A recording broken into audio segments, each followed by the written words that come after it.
Yes, everybody. Happy Saturday. Welcome back, Spurs fans, to the Irish Hotspur. And we are taking on Manchester United at home.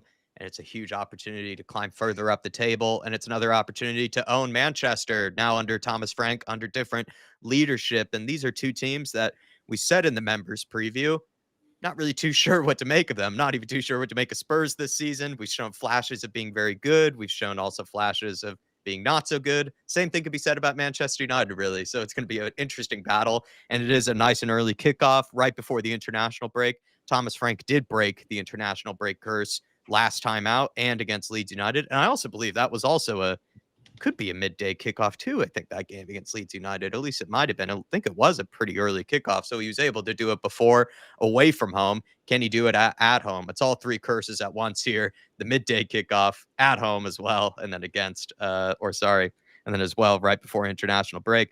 Looking forward to this one. We were chatting about the lineup, during the pre-match buildup.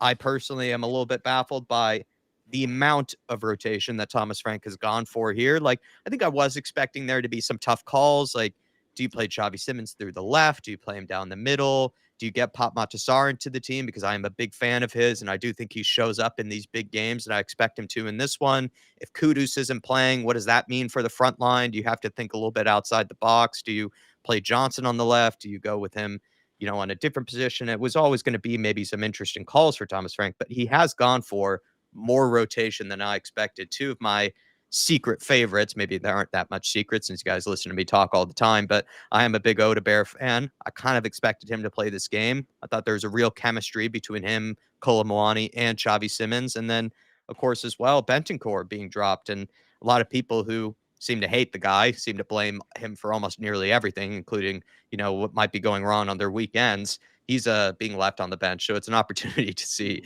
Palhinha by himself without his man Rodrigo Bentancur. But yeah, Dave, I think for you and me, we made some tough calls in the members preview. We were going to say, you know what, difficult decisions. Do you try to get Sarr in there? Do you maybe play Xavi on the left? Those are sort of the conversations we were having. I'm not sure if we expected this much rotation. And of course, for Charlison being in the team is also a huge surprise. Yeah, I mean, the Richarlison one is the biggest surprise for me, considering he's a guy that's clearly out of form. I mean, the name of the game today is to go and take the game tonight and score goals. I mean, the guy wouldn't hit a barn door, with with a fucking with an airplane at them. I mean, it's absolutely shocking. It's absolutely shocking. So I don't understand that call. Like for me, look, we'll start with the defense. The Udogie over Spence. I'm not happy with it, but I can kind of understand it. With a doggy down that side, it does mean we can be more direct down that side, which then opens up your good down the left and the right hand side. With Jed Spence, he's continuously looking to pass inside. So effectively, it doesn't matter who plays that left wing. They're not really given a chance to really excel or go at the opposition, because Jed Spence is constantly looking to recycle that ball inside. However, Udogie has had a long list of injuries since he's been here that Yeah. have kept him out for quite some time. And maybe he's looking at the situation and going, but you know what? If I want to preserve him and keep him sort of fit for the season, I can't play him in two games within 3 or 4 days. So maybe I can sort of wrap my head around that decision, even though I'm not happy with it. Going into midfield, I'm a big fan of Papa Matasar. And look, the kid loves a goal against Man United. He scored a few against Man United. He scored against them in the Cup, scored against them in the league under Ange Postecoglou in the first 10 games of his first season and that. And he loves a goal. He's a guy that pops up with a goal in big games. And you're hoping he can do that today. I just wondered, though, he's not as good as Bentancur is on the ball in tight spaces. And I wonder, will that decision come back to bite us a little bit? Let's wait and see. But for me, it's that front line where our biggest problem with the front line, and the reason why I don't understand it is Thomas Frank was asked about the front line after the Villarreal game, and he said, "Look, it's new players. We're trying to blend them in, and it's all about developing relationships." But yet, every game he keeps rotating that front line. He's not giving them a chance to develop these partnerships and these rotations. And I'm not being funny, but we took the game to Copenhagen the other day. Why not roll out the same front four, that it's Yeah. produced, and look to build on the back of that? And for me, I just worry that he's maybe hampering some of the momentum here by bringing in the likes of Richarlison. The Johnson one and the Kudus, you can understand Kudus not in the matchday squad, so Johnson has to play whether we sort of like it or not. But Richarlison is the one I just do not get. No fans want to see him up front. He's not in form right now. You know, he looks like a player that's drained of all confidence. He looks angry, and like me and you were discussing before the game, Jack, that with Mwani the other day, he took that ball out of the air. It was team first. Is Richarlison going to do that today? I don't think so. He's so hungry for a goal and to try and prove people wrong that I think it might come to our detriment that if he does have an easy pass to play off for someone to go and score, he'll end up taking the shot and fucking putting it in the Emirates or something like that. And that's Yeah. my big concern with playing someone like Richarlison today. And again, it's hard to know who's playing off the left. My preference would be with Maguire and De Ligt, maybe not the most mobile. I would prefer Moani through the middle, drag them around the place, create spaces for others, and Richarlison off the left. And the reason why is because if we're not going to be direct down that left-hand side, I think you're sort of taken away from what Moani can really produce down that side. So I think the only other option is a lot of the crosses come in from the right-hand side, and Richarlison comes in off the left, barrows in at the back post, and gets on the end of things. That's the way I would hope that Richarlison is off the left and Mwani through the middle. But saying that, Frank hasn't used Richarlison off the left once this season. He has put Mwani out there, so it's hard to know what way that front line. But look, I'll throw another scenario out there. Could we go with two up top, knowing they play Yeah. five across the back, and Richarlison and Mwani could be playing up top together, and it sort of goes as you back three in possession. Spence pushes high and wide. Johnson pushes high and wide with others sort of moving in centrally. It'd be interesting to see what way it really shapes up. And I suppose the good thing is, Jack, if we don't know, how the fuck is Yeah. how the fuck is a moron supposed to know from the United dugout? Yeah, Amor moron over there. It's funny that actually you mentioned that chance that Milani had that he took down so beautifully against Copenhagen. Like you say there, I think Richarlison, first of all, he probably would have ballooned it out of play, but then also second of all, like he probably wouldn't have, laid it off to Odegaard. But we'll see. Maybe he's, if anything, Richarlison certainly better not be moping and kind of giving Yeah. that crying face like he likes to Mm. sometimes. Going into this because he has been given a chance that I do not think he really deserves, especially after being a bit of a villain in the whole Dane Scarlett situation, Yeah. too. He's a lucky man to be given this opportunity by Thomas Frank, but we need some soldiers out there. We need some warriors. I'm also maybe slightly concerned about the work rate off of the ball because Richarlison last season, he really showed a lot of work rate. He was one of the hardest workers under Ange Postecoglou. Wouldn't really say that's been the case actually under Thomas Frank for whatever reason. I'm not too sure.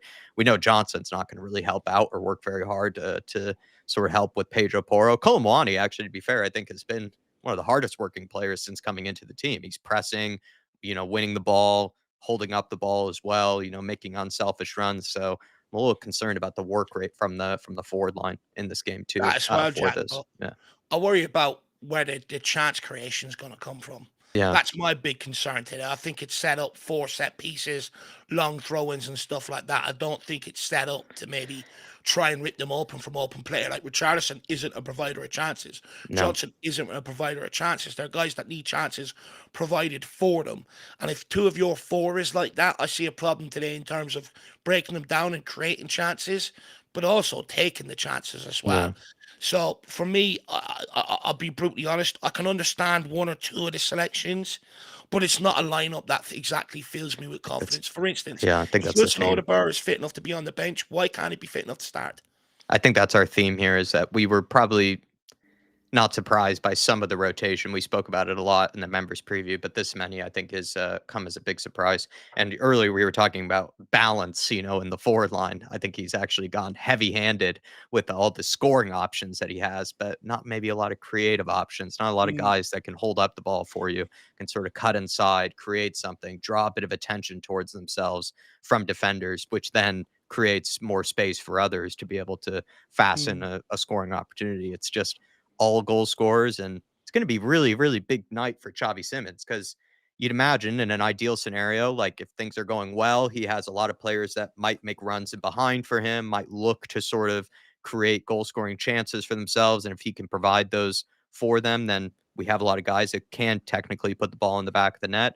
But, it's going to be a really heavy burden on him to sort of be that creative force in the midfield. And Pop Matasar as well, I guess, will have to take on a big responsibility in terms of chance mm. creation in this game. So we'll see how it goes for I Thomas Frank. think I think playing Xavi Simons was the right call because Definitely.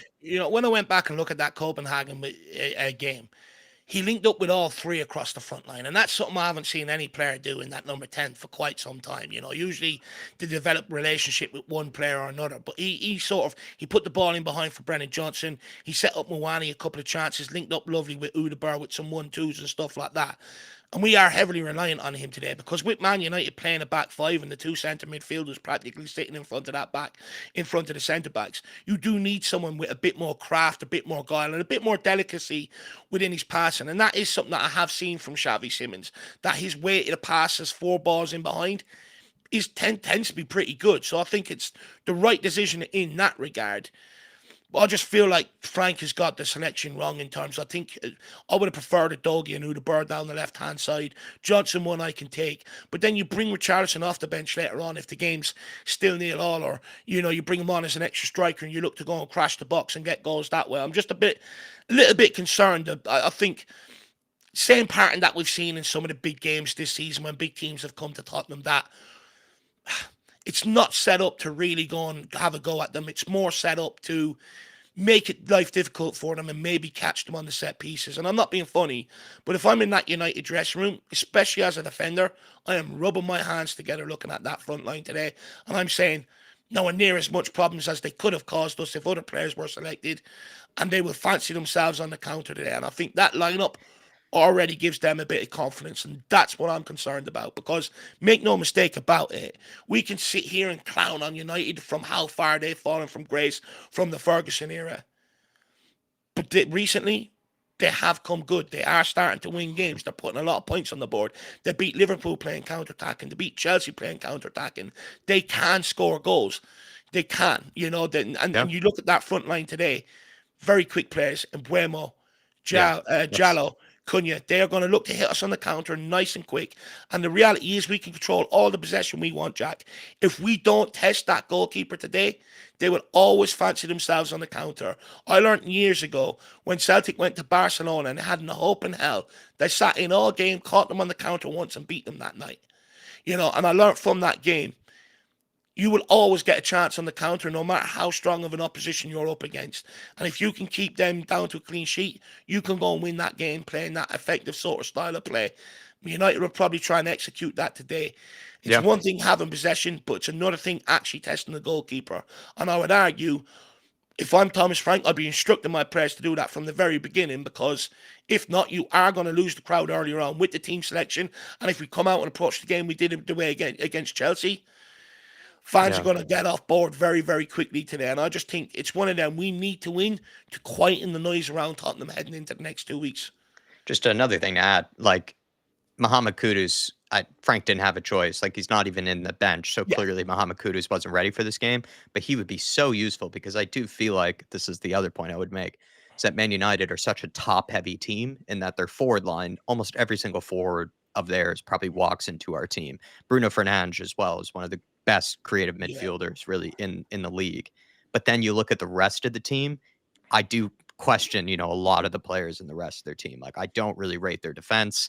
Their goalkeeper is brand new as well. He's looked good, but, he's still brand new to the league. You look at their fullbacks, as well. I think they've struggled in plenty of games, defensively, a lot of their guys, and in midfield, they're always going to be outnumbered. So it's going to be an interesting game in the sense that they have very, very dangerous forward line full of quality players, but then the rest of their team, you would say, is a bit questionable, and we don't really have that great of a forward line, whereas we're kind of the opposite. Our forward line isn't as great, but our midfield and then our defense is where we kind of have our strong suit. So it's kind of polar opposite sides, really. One team, it really has great quality in one area of the pitch, not so much in the other. And then we're sort of the opposite scenario, where we're very high world-class players almost in the back line, but then not as much, of course, the thing is, in the forward line, which is interesting. I do think our front line has been hampered by the instructions given to them. You look at Man United today to back you up in terms of the quality they possess going forward.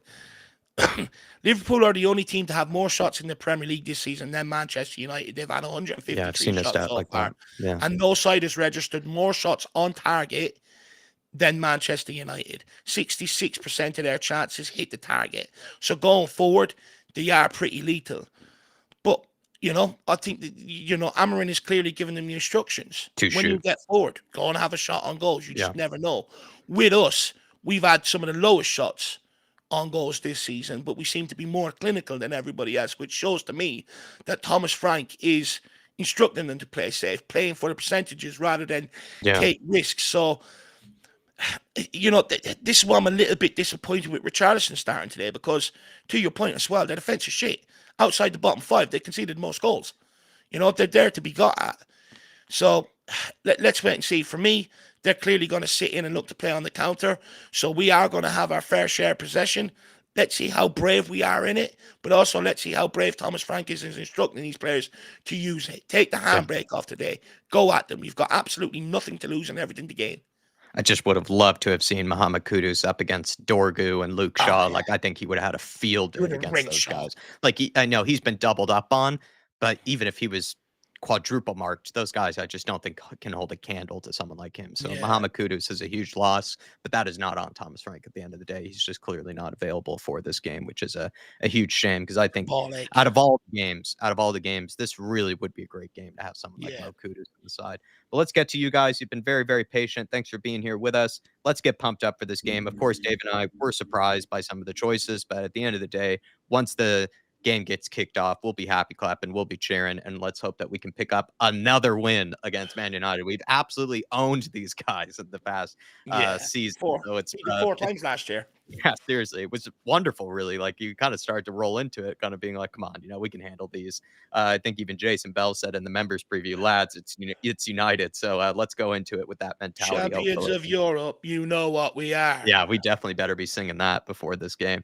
Cyprus Spurs, good to see you. Hi, guys. What a big game today. We could go second. Just hope there's still fuel in the tank. You better hope there's still Yeah. fuel in the tank there, Cyprus. Big up to you, my But friend. this is the thing. We shouldn't be hoping.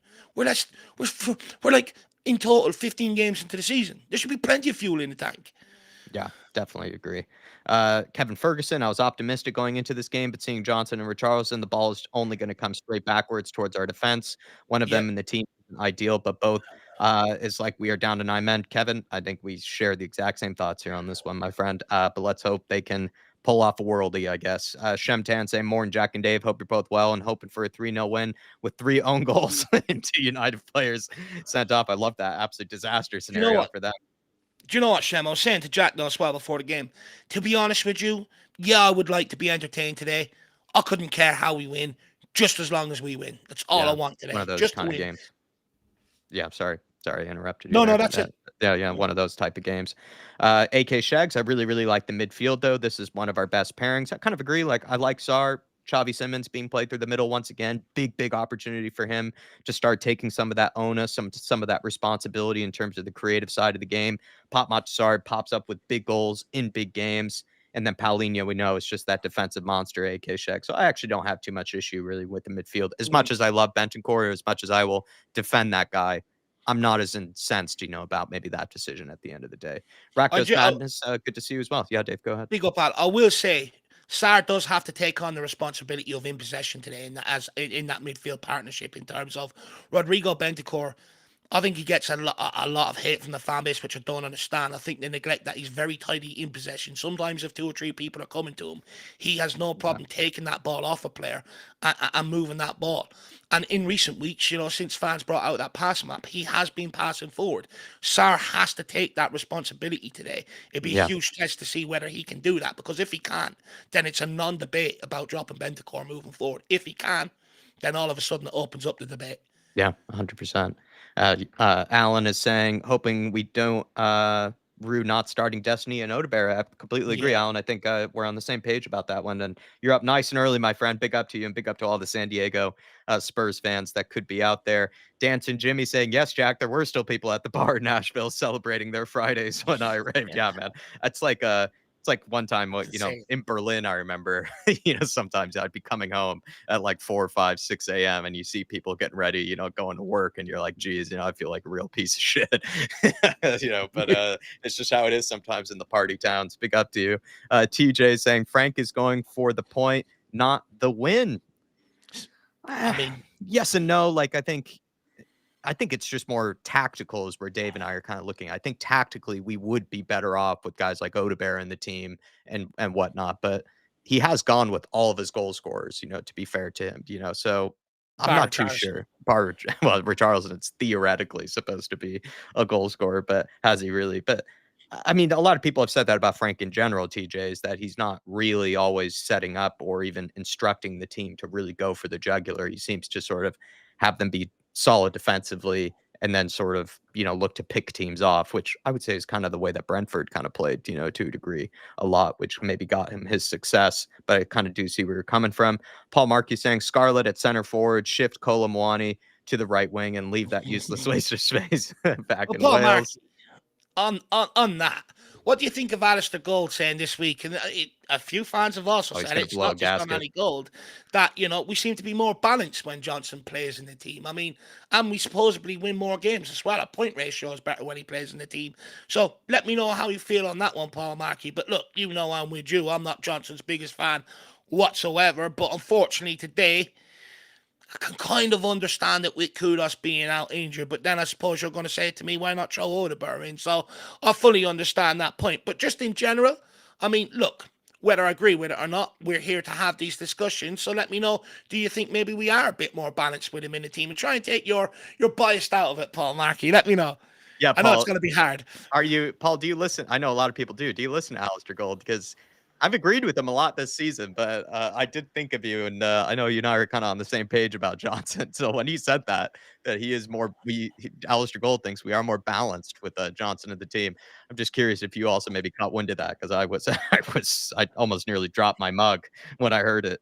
Artist Yeah, T. when you said it to me, I nearly had to go for a long aimless walk in the piss and rain, to be honest with you. Up, man.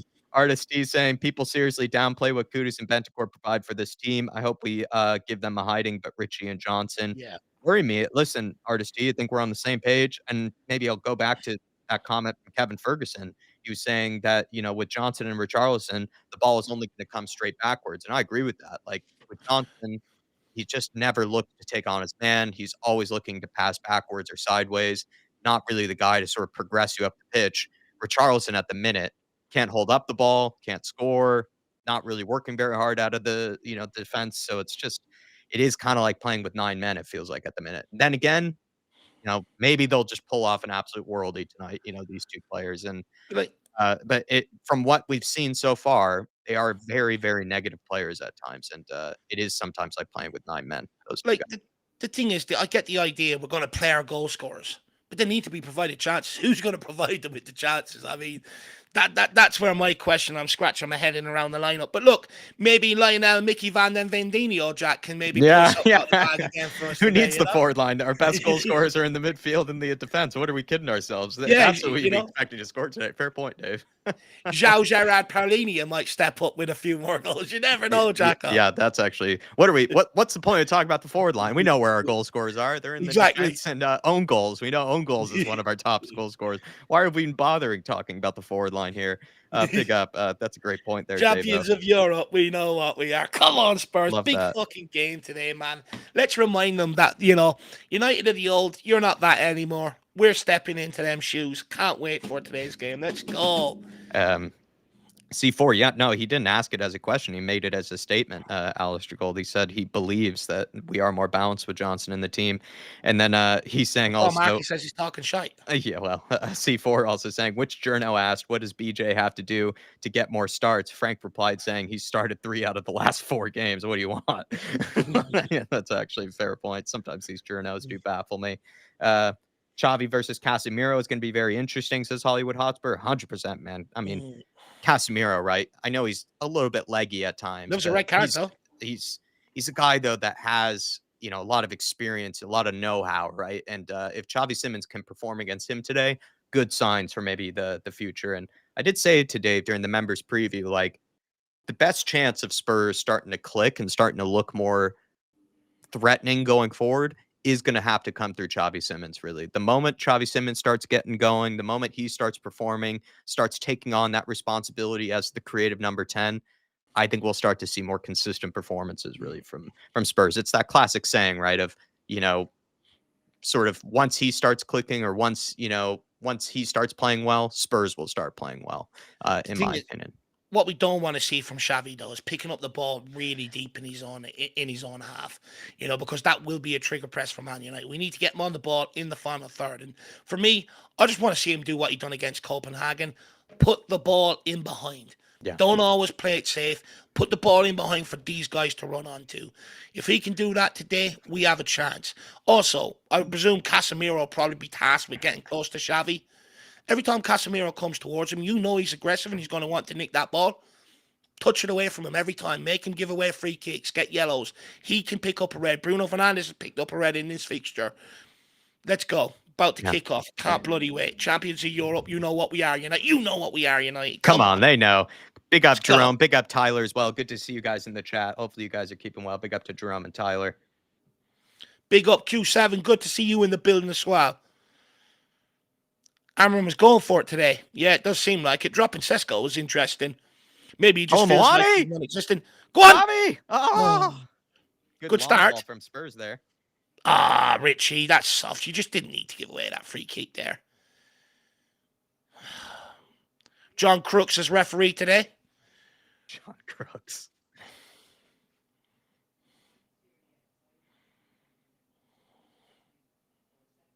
Hey!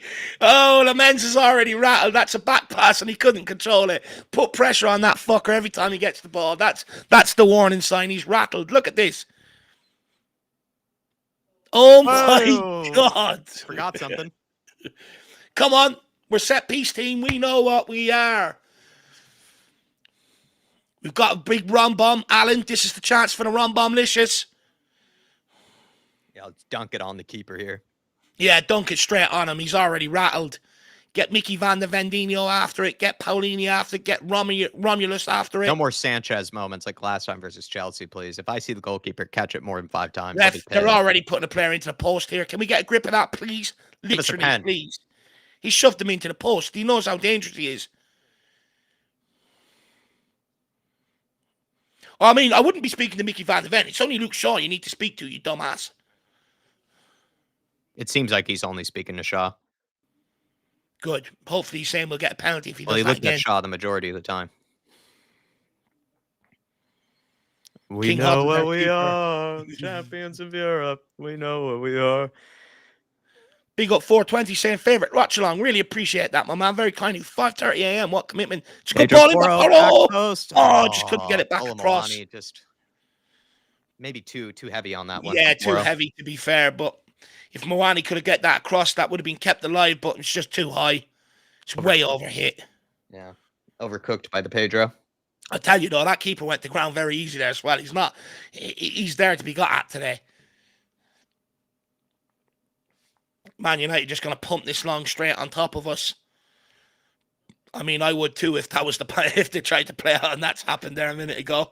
Richarlison. Well done, Rich. Oh, lovely touch from Kolo Muani just behind Johnson. Johnson.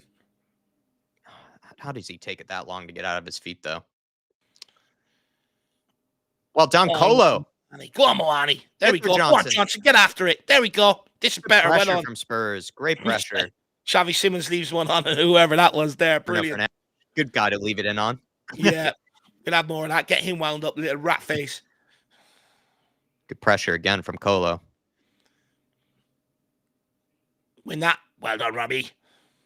Now your turn, sir. Good. Oh, well done, Xavi. Hui. Van de Ven hoists it long. Can Johnson get after it? Throw into Man United. King Hodler says they tried the deep one.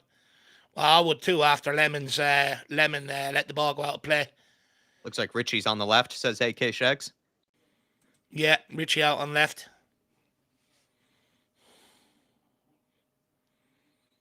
Let's win it tonight with some League 2 football, says King Hoddle. Yeah, might have to be that. Might have to be that. Big up, King. It's probably apt. Good pressure from Romero.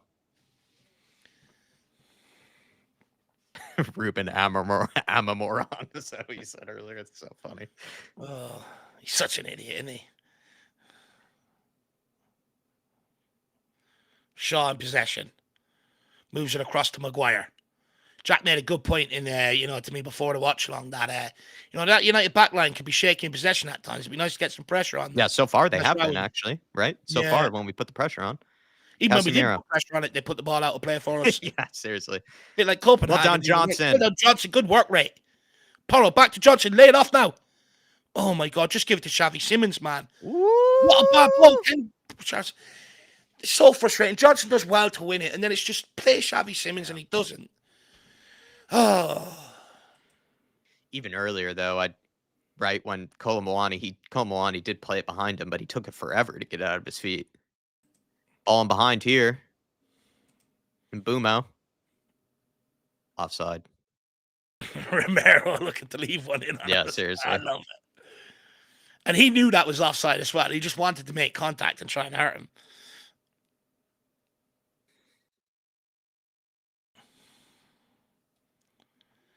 Where Spurs TV says, Man United trying to play a tiki-taka. I don't know. I think both teams wouldn't even know what that is, really. The way both teams play. Richarlison, you're supposed to make a move for him? Yeah, he's just walking. Sarr moves it on to Paulinho. Paulinho on to Porro. Porro back to Paulinho, back to the Porronator. Xavi's dropped deep for it. There's no option but go all the way back to the keeper. I like that he is showing for it, though. Yeah. We needed an option. It's just there's not exactly great movement from the wingers right now, is there? No. Oh, good ball into Richie. Lay off to Spence, and it's just a poor return pass. There's going to be a lot of this afternoon. There is. There's just, it's the lineup we've selected. You're popping it around now for sport.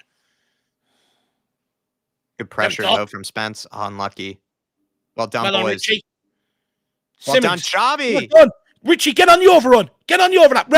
Ref, that's a fucking yellow card. Sarr, picks it up.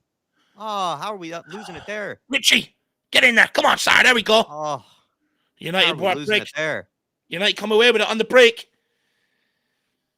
Bruno Fernandes carrying it. Well done, Romero. Great Unlucky Romero. again. How are we missing these challenges, boys? Come on. Oh, Porro, no, you can't have it inside of Bremo. Pulls it back. Spence clears. Jeez. I was nervy. I do feel for Spurs, though. I feel like we won like 5 challenges there, and they came out with it every single time, man. Well, the ref should have called that free kick and give us a yellow. I don't want the advantage. I want the yellow card this early on. Yeah, I agree. Should have been a yellow on Xavi Simons there. Bremo just offside. Well, he's not actually. Got away with that. Spencer's keeping him on.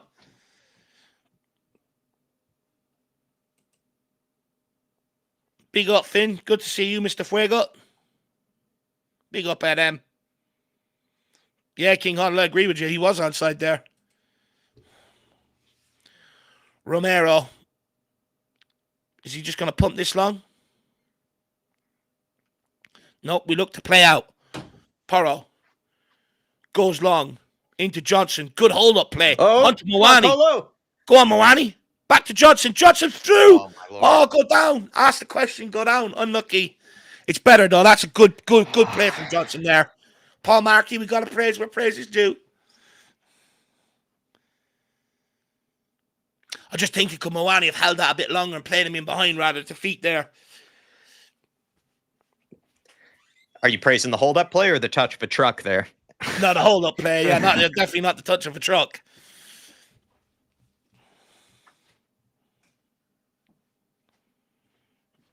Well done, Xavi. And he's worked hard out of possession. Oh, lovely. Raf.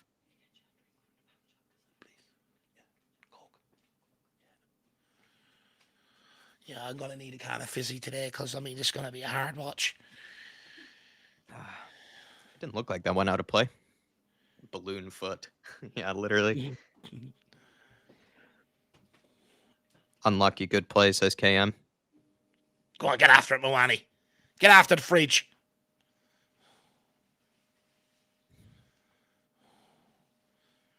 That's it, Richie. Get after the fridge. Open the door. Get after Lemon. He's shit. And Shaw. The only thing Shaw's good at is producing the whole back line.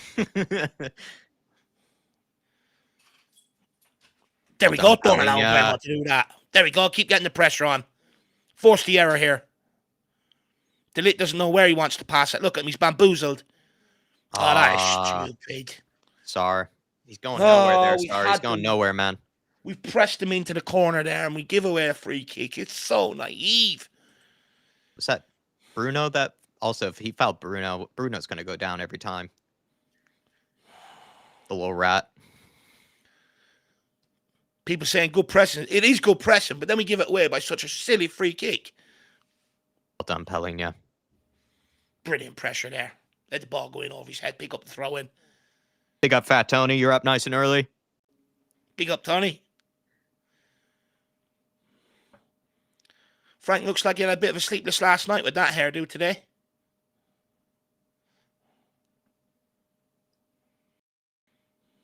Porro. Good ball out to Van der Ven. On to Spence. Get turned, my man. Have to come back inside. Richarlison has to work hard for him, though, because we all know that Jet Spence doesn't have as much time on the ball as Udogie does.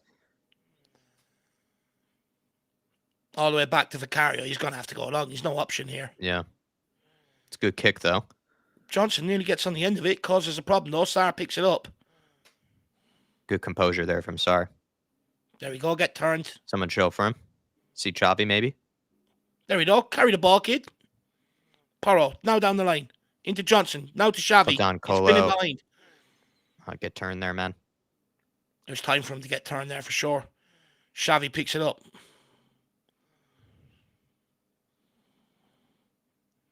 We need to get him on the ball further up the pitch. He's having to drop too deep for it right now. Yeah. Vicario, can he clip that out to Spence maybe? It's going Goes long deep to for Richarlison. Good Good work. Ref. Good work. Hey, come on. He's rattled. That man's rattled. He's useless as well. He's another useless twat. What's the formation? Just started to watch it. 4-2-3-1, 4-3-3, whatever way you want to describe it. Cam says we're pressing well today. Good to see. Good play from Romero. Well, why are you going backwards there, Colo? Sir! Ref! Sir! Ref! Sir! That's it, Romero. Straight for the fridge. Here we go. Round 2 of the Europa League. Let's go, Romy. You can't do that to Moani. You got to protect them. Can we get a VAR check on this, please? Yeah. Just ran into him, really. Not much in it, unfortunately, but Moani done the best to make a meal of it. Damn, just a chill guy over there, Mohamed Kudus. Looks like the chill guy meme.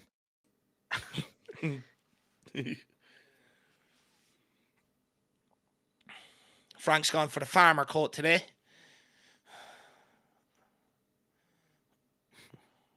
Doing some duck hunting afterwards. He's got some bags under his eyes. He clearly didn't sweep. No, he always last does, night. dude. Yeah, I was going to say, he's always had, despite being very skinny, you know, he's always had these huge bags under his eyes. Get there.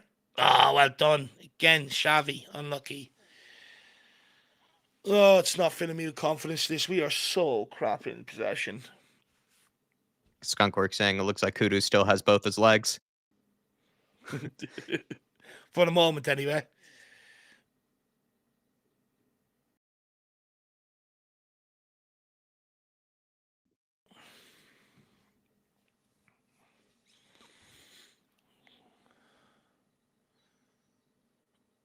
Get there, Rich.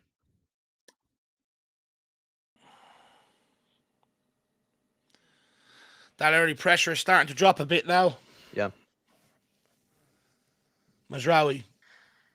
Back to Delit. Recycles it across to Maguire. No one within a 30-yard radius of the guy.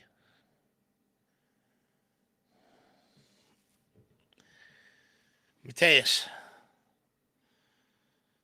Onto Maguire. Someone has to break from the midfield to get possession here. He can't get Moani to go on his own. It's a ball over the top. Well done, Good Robbie. touch, Romero. Sarr looking to get turned to play it down the line, but no one's really offering or showing. Oh, Pelinha. That's got to be a free, ref. That's got to be a free. He's taking chunks out of the guy. He's not fucking kind of dog food, for fuck's sake. Simmons. Xavi. Good ball, Johnson. Hold that. Wait for Porro. Wait for Porro. On to Simmons. Paulinho. orthodox, but we'll take it. On to Romulus. Some make a run for Rami. Richie, you got to hold that. You got to hold that. Well done, sir.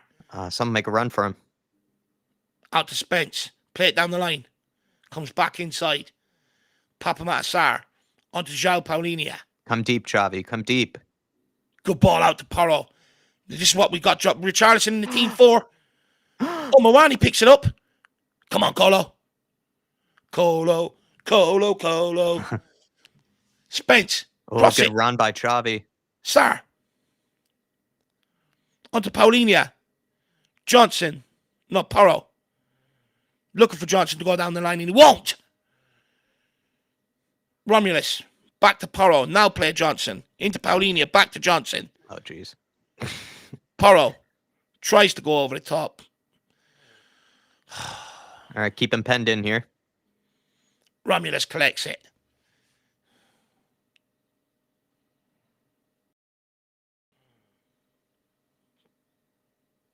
Oh, Porro's like God. playing it to where the players should be. 2 times now. Oh, my God. I don't mind that from Porro. Like, he's telling Xavi. I think Xavi just needs to come deep a few times, and he hasn't. Good ball, though, from Porro. Good touch, Johnson. And in. Good ball! Richie! Oh, my God. And the runner at the back post. How is no one getting on the end of them? For fuck's sake. Richie whiff at everything, man? It's why he's in the team 4. This exact moment right here is why we played him. But Dave, he's been doing this the past few games. He keeps whiffing everything. Lord. How many times has he whiffed it? I even sent you that meme the other day where he just keeps whiffing every. Oh my God! Come off his shoulder. He hasn't even made contact with the head. Oh, how many times we're playing a man with no confidence as well? He's just snatching at everything that comes his way because he's out of confidence. He just whiffs everything. You're also thinking, could Jed Spencer maybe made more of a gung-ho at that at the back post? People are already off in the chat. I know, I mean, but like Bodo Glimt, you know, like what was it against Newcastle? Like Newcastle, he whiffed it like 3 times. It was actually a really good cross from Johnson as well. It was. That's really good play from Johnson. Can he get in another? He does, you know. Richie. Bang it, sir! Oh. Open the goal of the season. The thing is, he's capable. So far, Brendan Johnson's probably been the best of the forwards.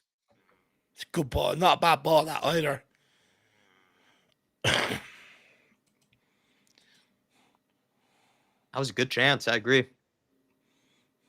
You at least expect him to make contact with it. Like he makes contact with it. Like the goalkeeper is then forced into a save. Well, he's got to force the goalkeeper into the save. It's not he's gambled to go in behind the defender. It's beating the defender. He's not even.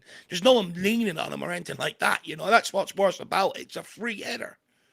And that's supposed to be his best. It's supposed to be his best attribute is heading the ball.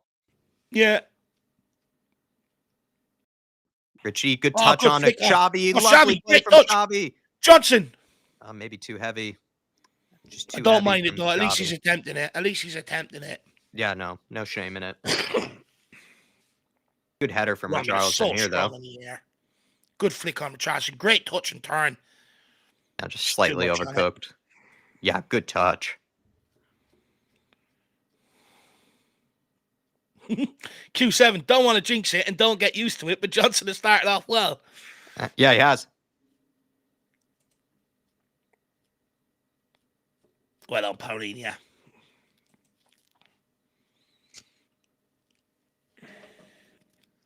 A moron out there trying to issue instructions. Pick up James Coffee. Hopefully you're keeping okay, man. Up in New York. Good morning, sir.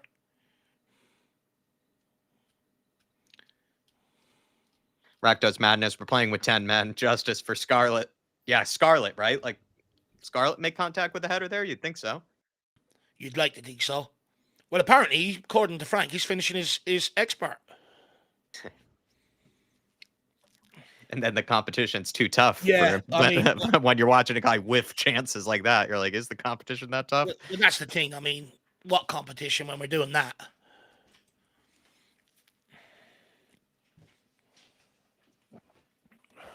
Ball on Diallo.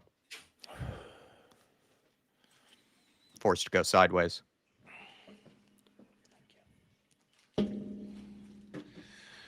Oh, time to open the fizzy pop to keep me awake.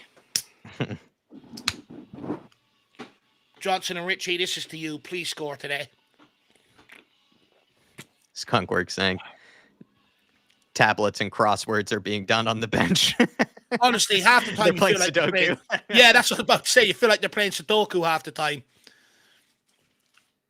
You don't see, sometimes you just don't see the changes. You're like, is this guy got, OK mag open with the crossword in the middle? That's so funny. I'm surprised we haven't made that joke yet. Oh, Johnson, good layoff. Spinning, playing Poro. Pressure, Johnson. Go on, get on, Lemon. Get on, Lemon there. Lemon. Good Lionel, pressure from Nicky Van Johnson. der Vendinio. Paulina. Good ball. Colo. Unlucky. Hard ball to bring up control. 20 minutes in, it's been a pretty dull affair apart from that Richarlison fluff lines. Yeah. It's a good ball over the top here, though. Can he get on the end of this? It's over hit again. Maybe the one positive is I agree with King Hollow. I would say off of the ball, we have been working pretty hard. Tyler's saying, get to the tablets. We need them. We need the iPad out. The tablets out. They're playing Angry Birds. Imagine that. We all think they're doing something tactically great and they're trying to beat each other's score. They're just playing Tetris. Or they're practicing Mario Kart so they can beat Brandon Austin and Pedro Porro. That's right. Yeah, that's what they're actually playing. Oh, Sar, don't. Well, nice. Yeah, I don't like that from Vicario. Just in around the corner. It's just a simple ball, Spence. You're right footed as well, man. Oh, no. Trouble here. Romero with a handball there. They get away with it. They're in. It's deflected. Jeez, that was unneeded. Well done, Sar. That was unneeded. That was a chance out of nothing, really, for them, too. Just playing ourselves into trouble. Good job by Romero. Well done, Romero. Great shit house. Puts the hand out, slows him down. And who is it? Sar gets across. Brilliant from Papi. Good midfield play there.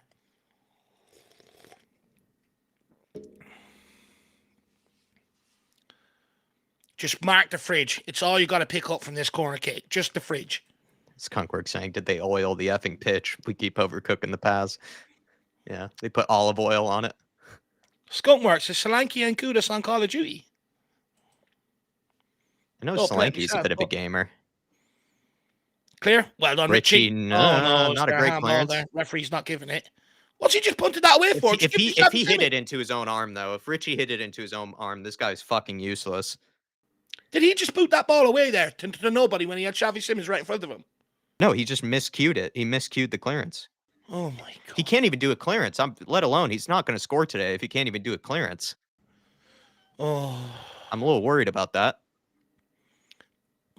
Well done, Rami. Again, like this guy's whiffing clearances. Romero's furious at Richarlison there. He's fucking fuming with him. Screaming and shouting at him. Oh my God, he please kicked it take into him his off. own fucking hand. He's got to give away a penalty. Please take him off. Kicks it into his own hand. He is fucking useless, this guy. Zero composure. United looks like they're going to play us at our own game here with the long throw. Richie's more likely to score on ourselves than he is going to score in the Man United net.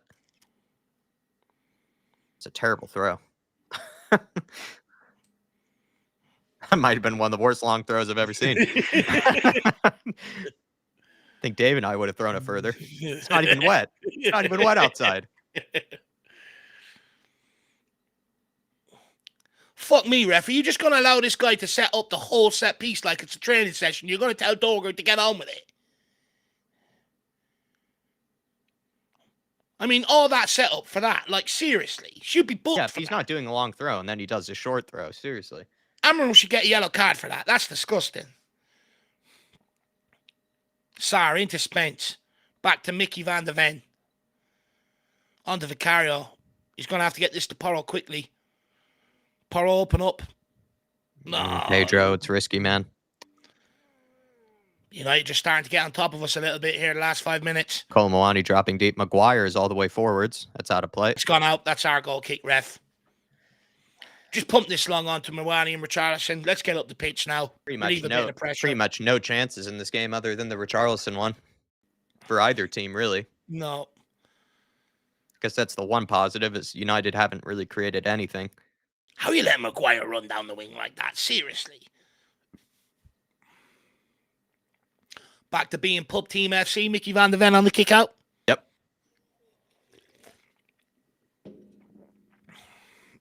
Ribsy85 saying the pigeon's been plucking his own feathers. Vicario, please. They're going to catch you if you keep playing that ball centrally.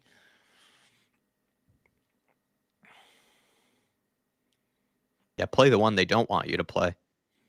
Good ball down Good the line. ball by Pedro. Johnson, get on the overlap. Please get in behind.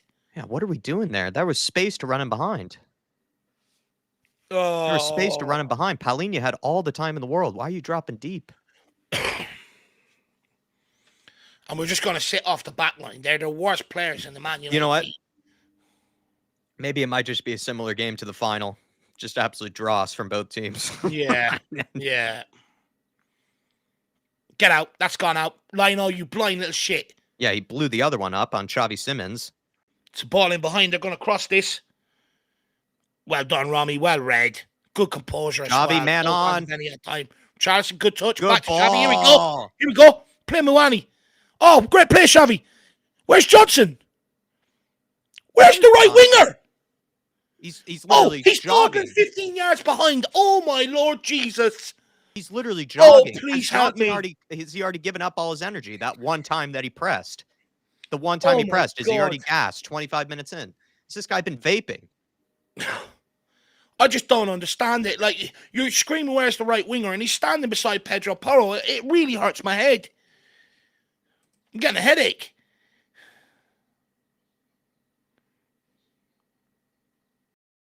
Good play by Jed Spence. That was a dodgy clearance.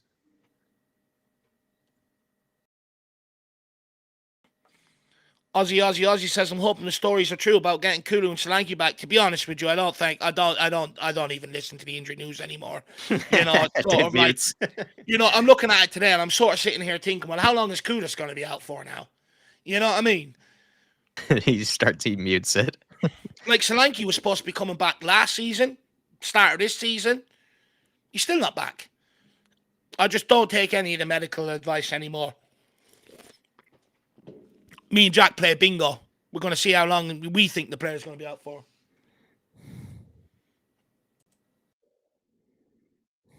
Good recovery from Jed. Not a great clearance, though. Oh, my Lord, Jed. That's bad, man. Well done, Brennan Johnson, to be fair. Not a shit corner by us, though. Jed Spence did very poor there, though. It's another shit set piece. I feel like we keep giving them chances just from our own kind of defensive mistakes here, or kind of just... Yeah, well, I mean, Jed Spence just has to put that out for a throw, and that's shocking. Johnson does well there to track that, to be fair. Yeah, actually, maybe Johnson was conserving his energy for that period. If you could just show the same enthusiasm to run forward. Yeah, that's the baffling thing, is normally he never does that. Normally he never helps out defensively, but going forward, normally he does save his energy for that. DJ AK, I'd say Richie is more like a chicken. They have wings and don't fly properly, but like Richie have feet.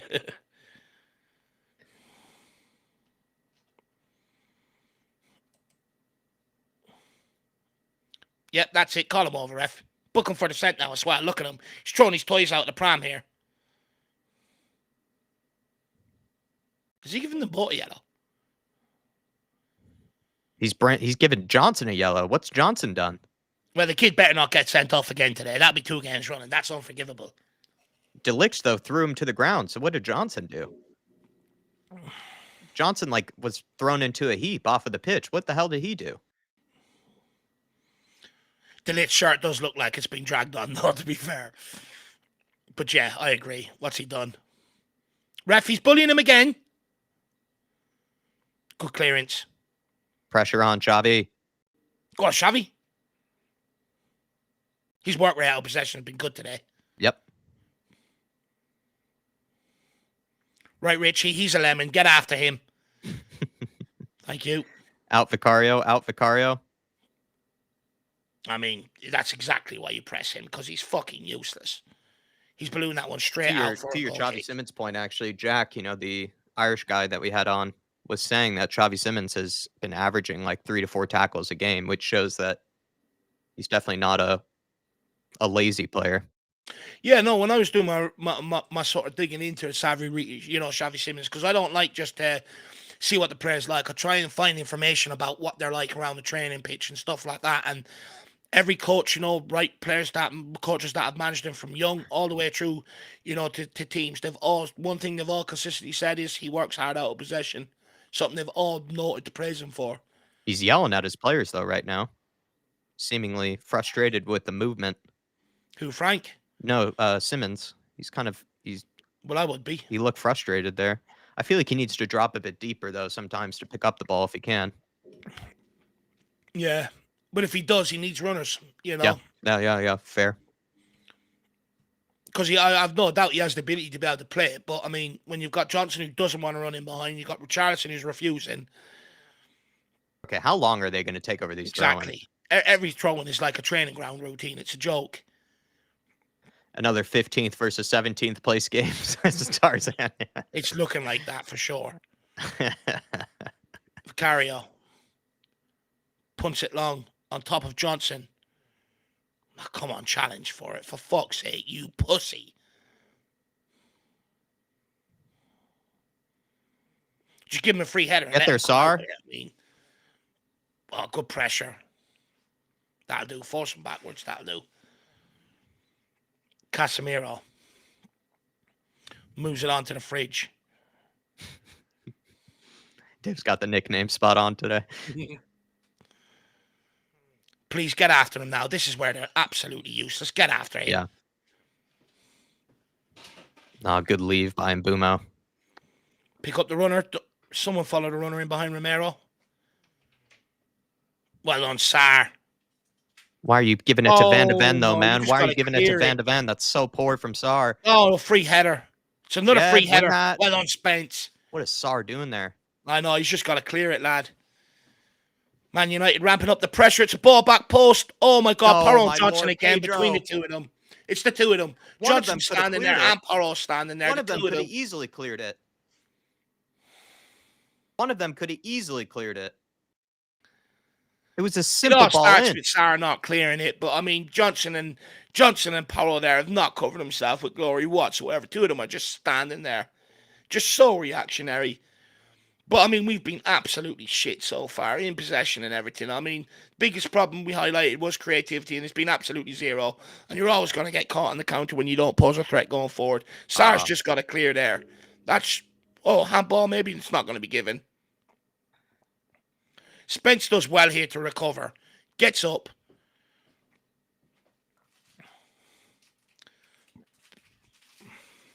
I mean, Pedro, dude. Yeah, he's lost them. Pedro and Johnson, like you said. That's an easy clearance.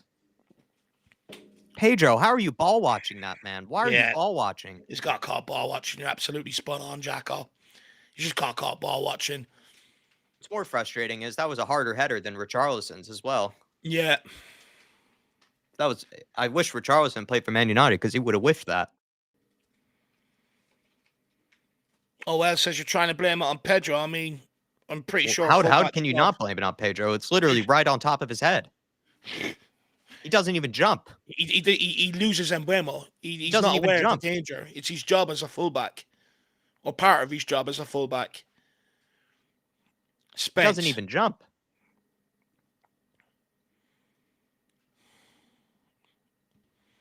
And this was the thing with under Ange last season, right? How many times does Pedro Porro get caught at the back post?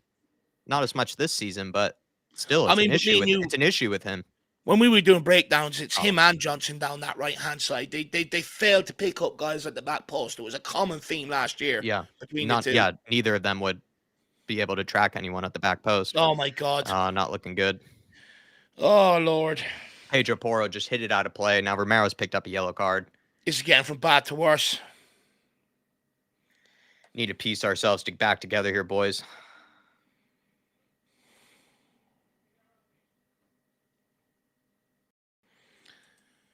But the thing is, they better not crumble because the game isn't gone away from them. You know, there's still plenty of time here. It's just, do we have the mentality now? I just what's more frustrating is Anyone listening with sound as well, let me know what the atmosphere is like. Because I've no doubt that'll be their go-to if we lose today. Man United have created fuck all as well, which is the more frustrating thing. It's not like they've really put us under very much pressure. But the thing is, when you do fuck all with possession, you Yeah. always leave yourself to being exposed on the counter. That's the problem. And with United, we highlighted how many shots they like to take. It wasn't really the counter. We just gave the ball away, in our own half. Clear. There we go. That's better. It all came from, well done, Xavi. It all came from Sargis. He's got to clear that.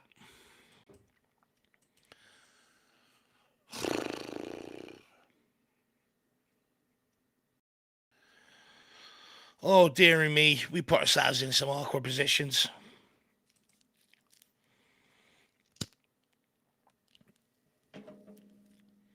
Al says, I'm so sick of the horseshoe play. I mean, when you got Johnson, Richarlison, and Spence playing at left back as a right footer, I mean, go on, Mickey van de Ven. Oh, too heavy there. The bad giveaway. He recovers.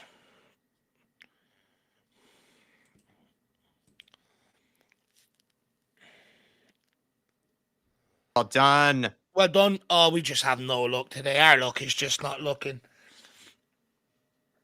Yeah, we've had a few of those, haven't we? Where we've actually won the ball and then just didn't get the bounce.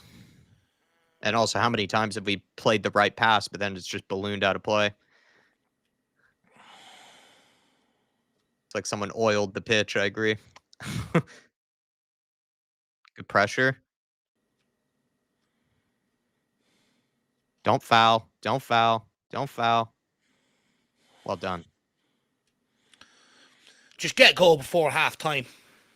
Yeah. Any long throwing specialists here now? No, Danzo. Yeah, Q7. I don't think we're blaming Van de Ven for the goal. I think it's more Sar for the terrible clearance. I mean, if he was to pass it out, Van de Ven was the last person you would pass it to. It's just a guy that's like he was 2 feet away from him. What did he expect Van de Ven to do? You're putting you're inviting the pressure on when Sarr had a chance to clear it. That's why he's got to clear that there rather than lay it off. You put yourself under that pressure. It was stupid. We can't even execute a throw in a corner today. I mean, it's just getting worse and worse and worse, Jacko. Yeah. We can't even get excited for set pieces anymore. I miss those days.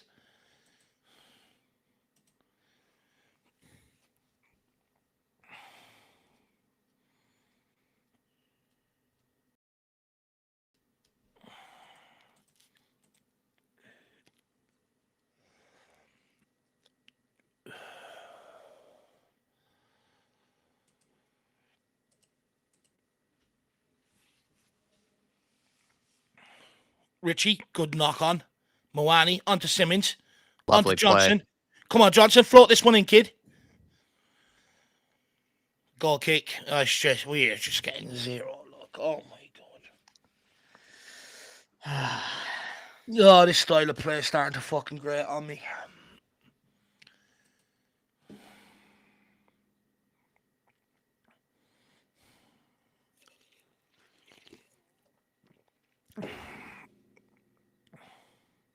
Sonny, exactly. You're told not to pass the ball in your own 6-yard box. You're exactly since you're 5 years old. Absolutely spot on. If in doubt, kick it out. Exactly. People get it. As a defender or anybody, you're told in and around the box, you do not take the risk. You get the ball cleared.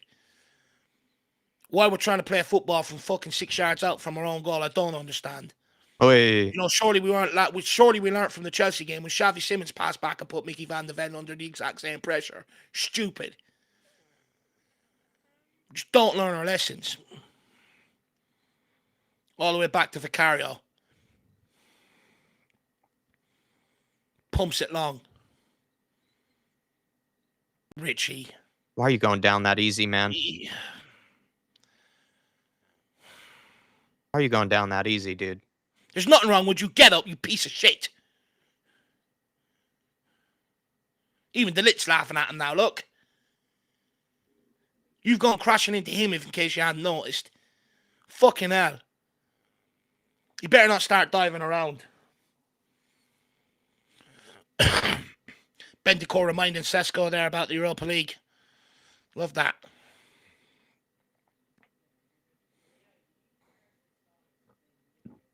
Porro, forward. Johnson hasn't even provided. I feel like he had 3 players around and none of them got open. None of them provided an option. They all ran away from him.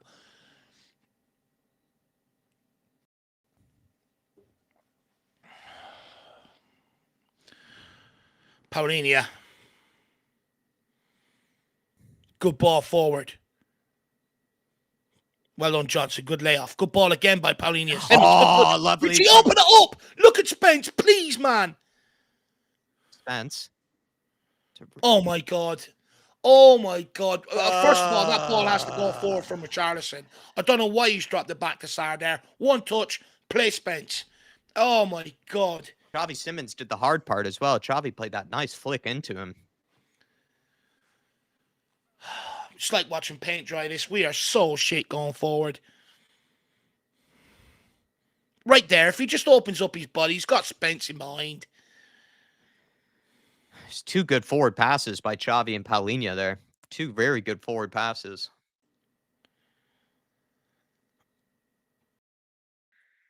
I think the Richie decision is coming back to haunt Thomas Frank. I think the Bentancur decision's already come back to bite him as well with that goal we've conceded. Yeah, like actually, you would think Bentancur there, he wouldn't play that pass to Van de Ven. He just won't get caught on the ball there, would he? That's a good point.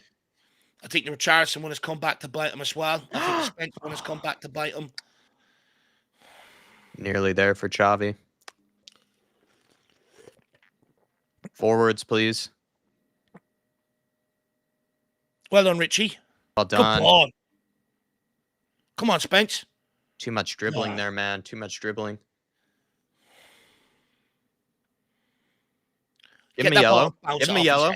Give him a yellow. Just bounce it off his head. He won't do that again.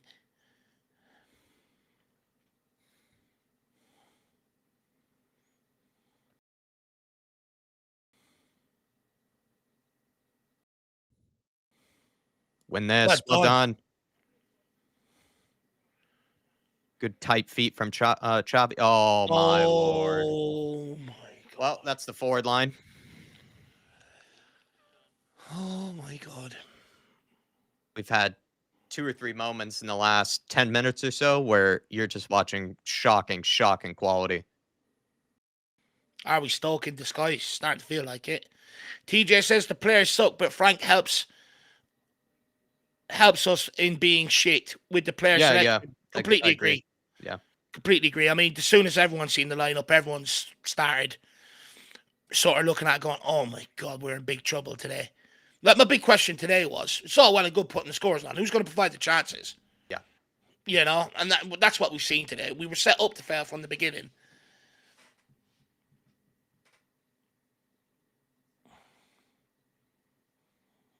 But as jobs, it's our fans to happy clap, so Sarr. Spence. Good ball, Richie. There we go. Ref, that's a free.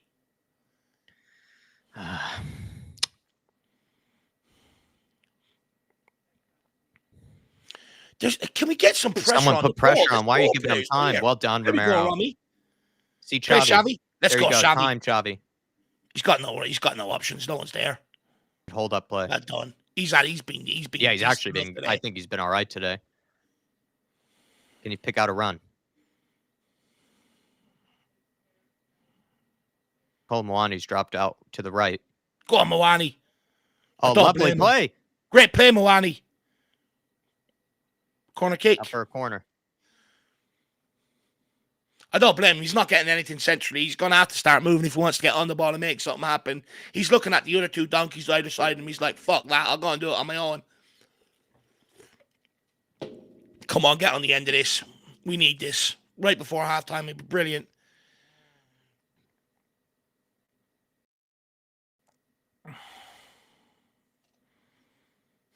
But big up, TJ. Absolutely spot on with that. It's too many rotations all the time. I just don't understand why you don't roll out the same front four from the Copenhagen game. Yeah. To be honest with you, There have been a couple of more moments where you wish Odebear were on. yeah. Get it in, Poro. One good delivery today, please. Oh, my Lord Jesus Christ. We are using them as fucking bowling pins. We are just ballooning it off them. Can we wrap it around them?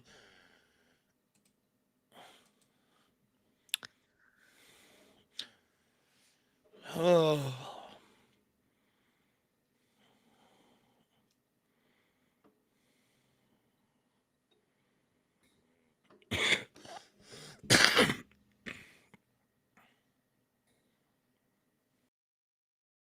Oh my dude, God. stick a foot out. Oh my God. Stick a foot out.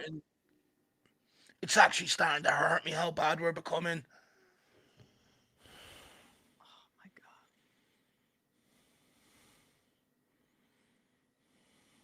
God. What was the point of sending the centre backs Oh forward? my Lord, Romero. What is the point of sending the centre backs forward for that? Break. Go on, Romulus. Our centre backs do everything else. Oh, Romero, man. Play Xavi. You had so many other options. Good touch from Van de Ven. It's so many other options, though, Romero.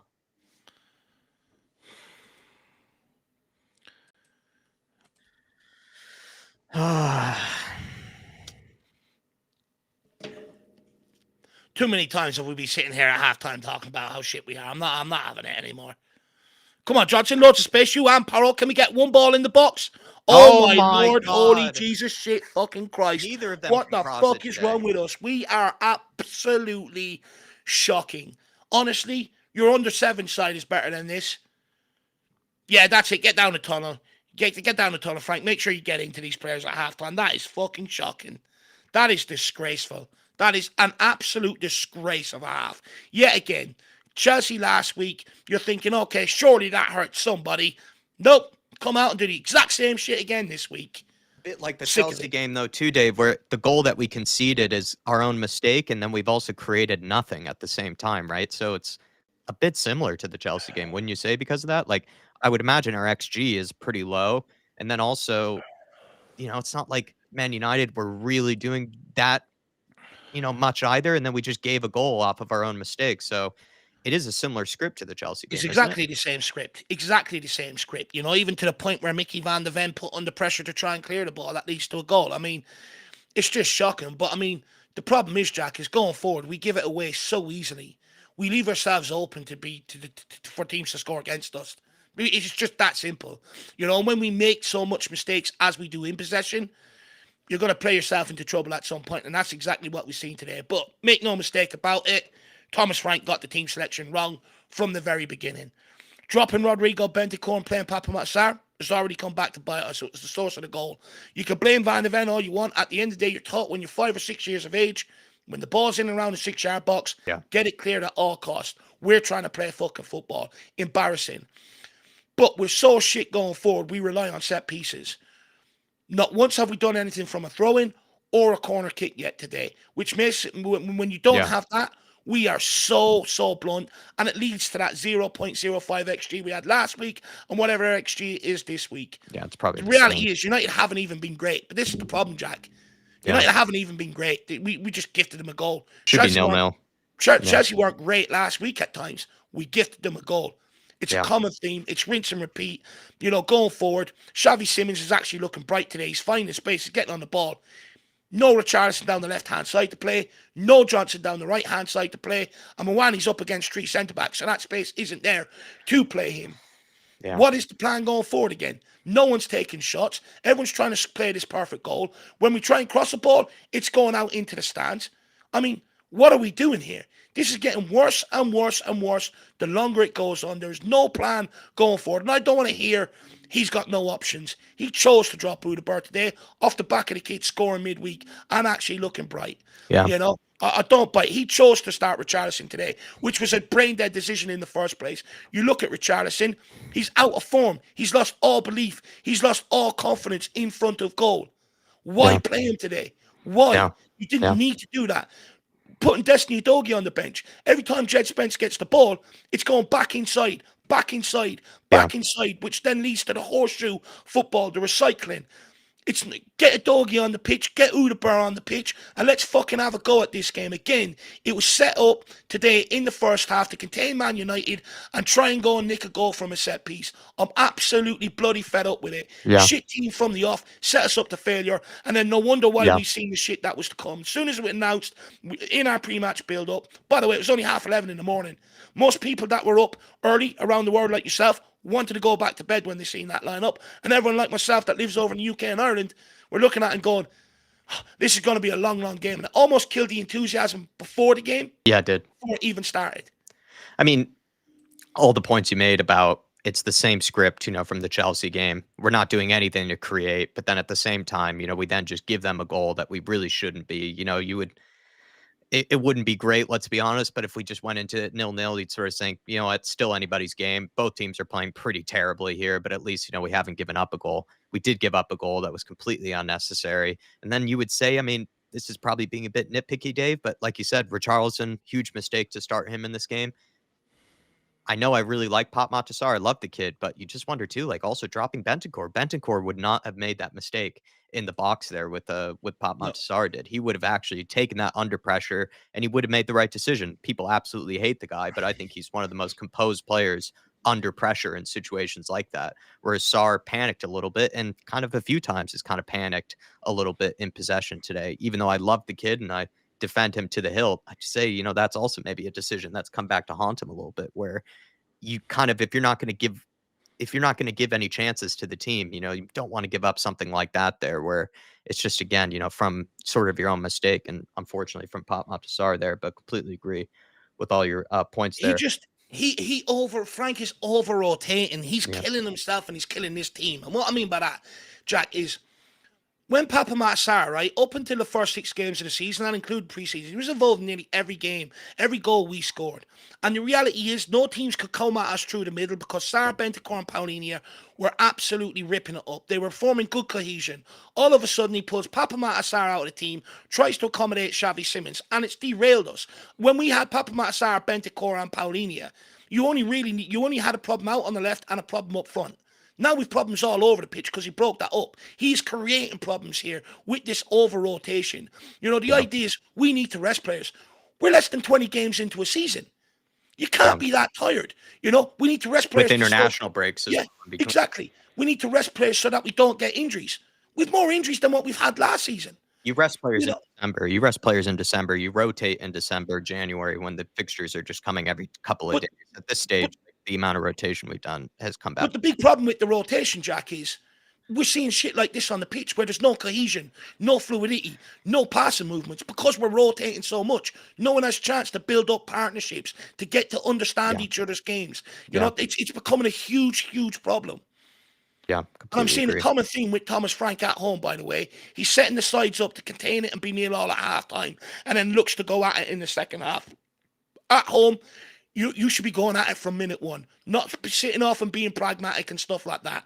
I'm sorry, we were set up to failure, but also them players ain't evading criticism, by the way. How long are we going to put up with this shit from some of these guys for the last 2-3 years? I'm absolutely fed up with it.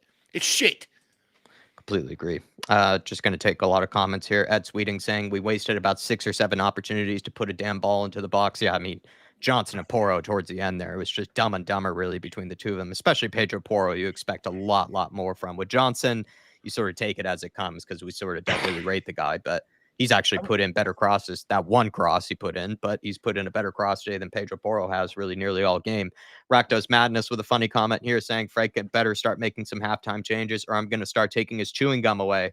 Artist T saying they better not blame us if we don't come back in this game. That's the thing, right? Like, from the fans' perspective, when you're watching this sort of football, like I said, I think Dave asked me about it during the pre-match buildup. I did say, like, if you're watching guys balloon it out of play with a simple cross, it is hard to start clapping and start cheering and stuff like that. Like, your first reaction is going to be to groan, is going to be to moan a little bit. And if you're just seeing nothing to really get encouraged by, it is hard, to just sort of blindly turn, it's hard to turn a blind eye towards it and just start happy clapping and cheering when you're not really seeing a lot of evidence of anything to Look, really get behind. And when you also have conceded a goal that you really didn't need to, that was from your own mistake too. It's just, what are we supposed to do? Cheer when they sort it's of give away a goal like that as well? Like, it's all really, it's hard to get behind this sort of stuff. yeah, they want us to cheer and not ask questions. At the end of the day, I'm sorry, fans don't take they fans have no say They're in the not game plan. blind. That's the coaching team and the manager. Fans don't have any say in the team selection. Again, that's the coaching team and manager. Fans are not on the football pitch to be able to dictate proceedings. Again, that's on the players. But the guys that are actually in a position to get wins and try and get fans on board are ironically blaming the fans for that process not happening. I don't buy it, and I don't want to hear fans being blamed again. At the end of the day, these people need to get some fucking respect. It's us that were here supporting this club before they arrived here, and it'll be us supporting this club once they fucking leave. I'm absolutely fed up. We're developing a culture at Tottenham where it seems to be okay to have a pop at the fans all the time, and I'm absolutely fed up with it. It seems to be a culture, it's okay to blame the fans for what's going wrong. I'm sorry, but we have no decisions internally what happens inside that football club, only turn up and support it. And as you can see, once again, we're there. So who are you going to blame this week if things go wrong? I'm fed up with it. I'm sick of the fans being blamed for it. Completely agree, Dave. Jerome saying, for fuck's sake, another hard watch. Why can't we just play some damn football? This is becoming pathetic. Completely agree with you there, Jerome. Like I said, the frustrating bit is that we've now given away a goal that we didn't need to, and we've also done nothing creative wise. So you can't really say we've been that hard done by. We should have gone into this 0-0 and then looked to maybe nick sort of something in the second half. But the fact that we've now given away a goal we didn't need to, and we've created very, very little this game, it's really going to be a huge mountain to climb here. Jerome, completely agree with you there, man.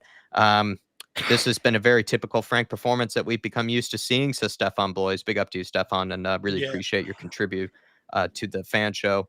Ribsy85, literally anyone who's watched us play this season could have told you this lineup was going to be absolute Yeah. herpes ball. Paul Markey saying, and who wasn't covering at the far post for the goal leaving Mbeumo free that you see next Tuesday? Johnson. Yeah. I mean, listen, man, like, it's I'm the same Paro. story from last season, right? This is another thing. Like, Pedro Porro, how many times did he get caught at the back post under Ange Postecoglou? And also, how many times was Johnson also there just sort of staring and watching? One of them should have been able to deal with it. If Johnson just nudged the player a little bit, he would have been able to put him off balance, in Mbeumo. And Mbeumo had an unchallenged header from both Johnson and Pedro Porro. It's the same script from last season, and it's really frustrating to see that happen again here. Look, on that one, Paul Markey, Pedro Porro is more to blame because Yeah. Yeah. last season when balls were coming in, I could understand Porro because he's sort of going in, he's moving in to pick up a player, and then you're hoping Johnson has the nous to move in, and he didn't. But last year, the big source was teams would come down our left-hand side, put the ball across, knowing that Johnson and Porro, both defensively at the back post, were absolutely weak. This one, I do blame Porro more because he wasn't moving inside to pick Didn't up even jump. anybody. He just forgot where Abramo was, didn't realise the danger, and to your point, Jack, didn't even go and jump to try and clear it. Now, of course, could Brennan Johnson spot that maybe Pedro Porro is off it and go and be proactive and pick up the guy himself? Yes, of course he can. But the reality is, them two down this right-hand side, it just doesn't work. It doesn't work going forward, and it doesn't work defensively. Yeah.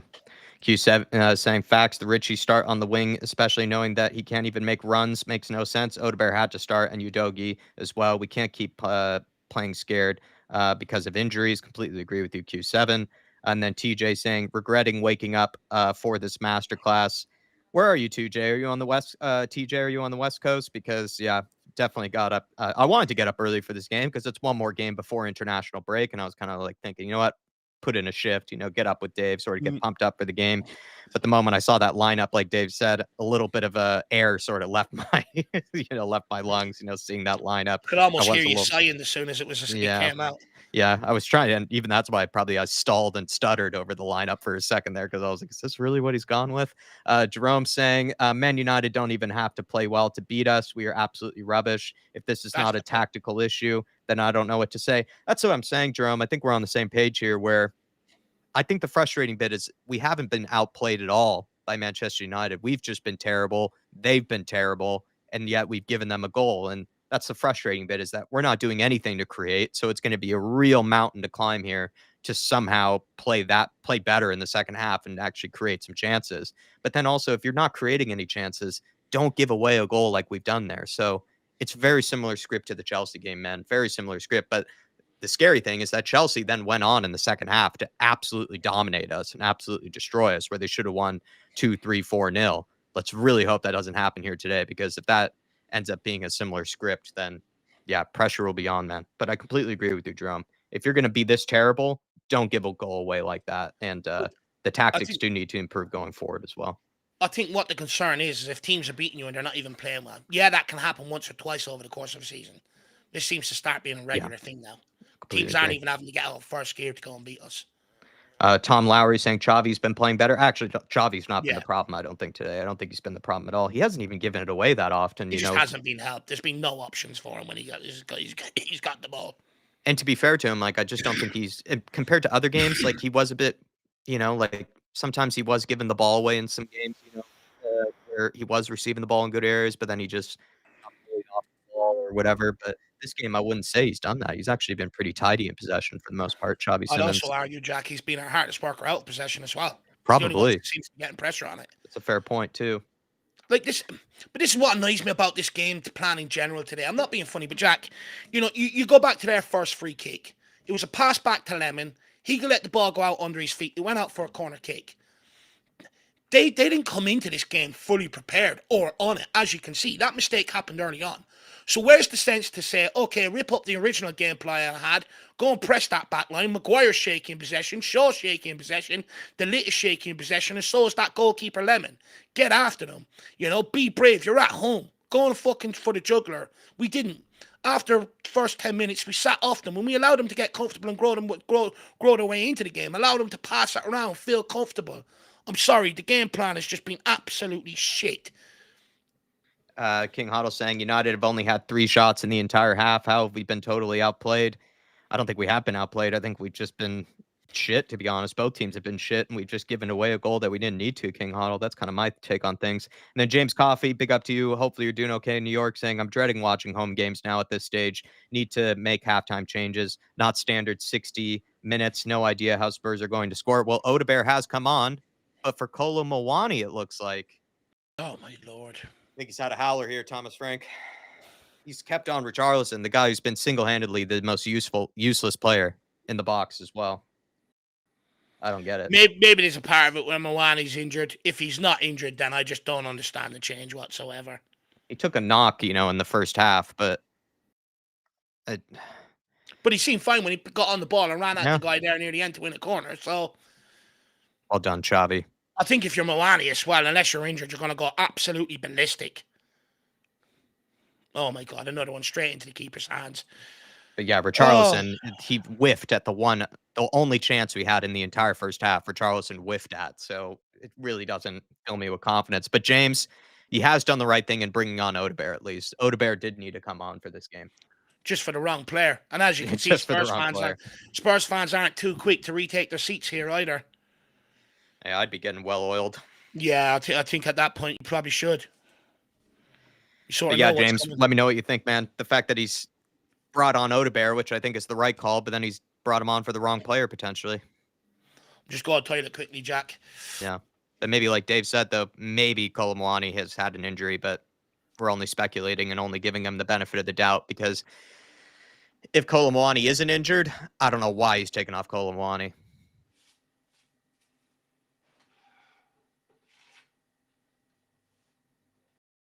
Good challenge from Romero. He's absolutely destroyed Diallo.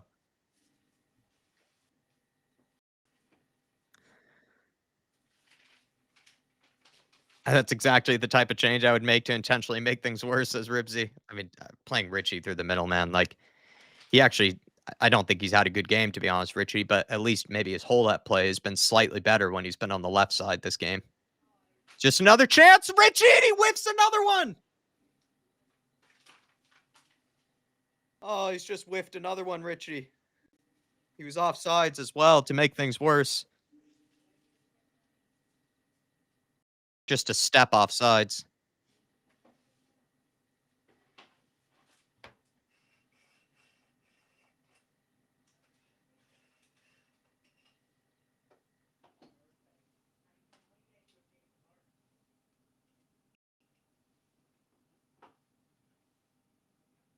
No shots on target, says Tom Lowry. Yeah, man. The only chance that we did have to maybe get a shot on target was for Charleston's in the first half. But you can't be just talking about one chance. Like, that's the issue. Well, you can see that coming with the team selection, though, Jacko. Instead of having Richarlison and Johnson and that on the lineup, they should have just had no creativity, no goals instead. Yeah. No shots on target. I think the other thing, too, is, in other games, we're usually talking about, 3, 4 chances that we've just whiffed at and missed. It's real damning that we're talking about only one chance, in the first half. That's the real damning indictment. Only one chance. Oof. That was dangerous there for Man United. And Buma whips it in, cleared away. All right, get forward here, lads. Good ball into Richie. And Richie gives it away. Porro, though, recovers. Porro needs to step up his crossing this game. And he overcooks another one, man. What the fuck is wrong with Pedro? That's been all this season, though, Jacko, with him. What is up with his crossing this season? It's been shocking.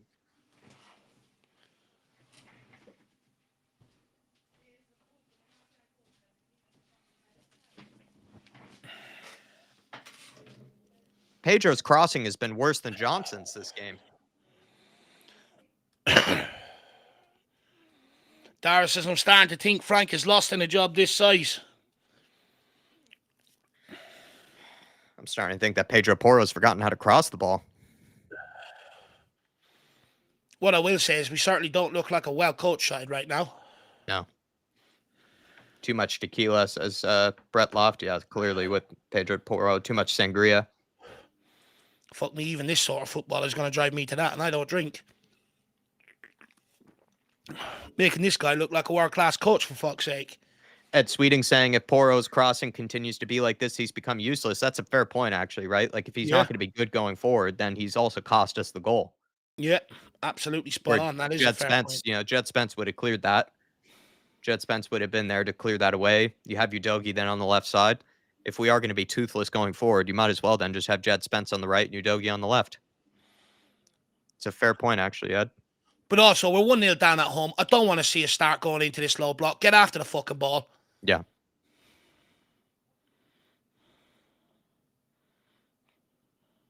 Lino was reluctant to give us that one, even though it's blatantly obvious.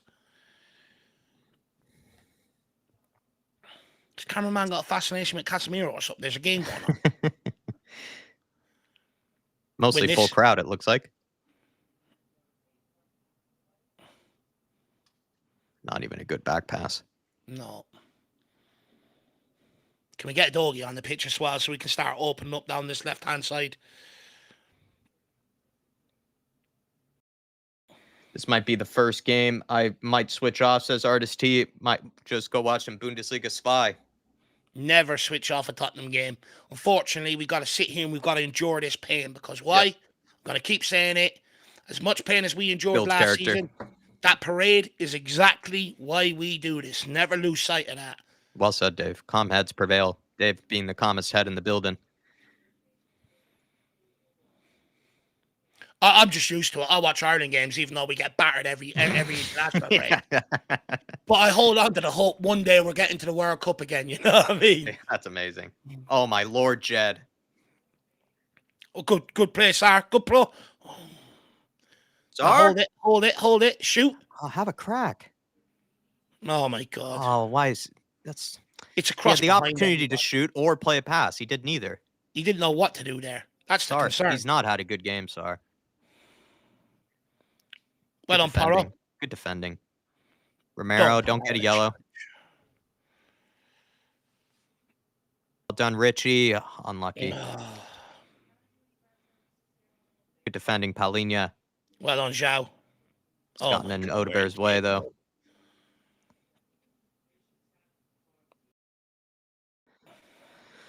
Well done. Let's break. Oh Why are my you God, going he's that? the touch Why of are the you going truck. that direction? What chance have we got? What chance have we got when that Why is he shit's going happening? that direction? Oh my God, that was atrocious. He's flying into the goalkeeper afterwards. Get turned. Get turned. Show some composure, please. Composure.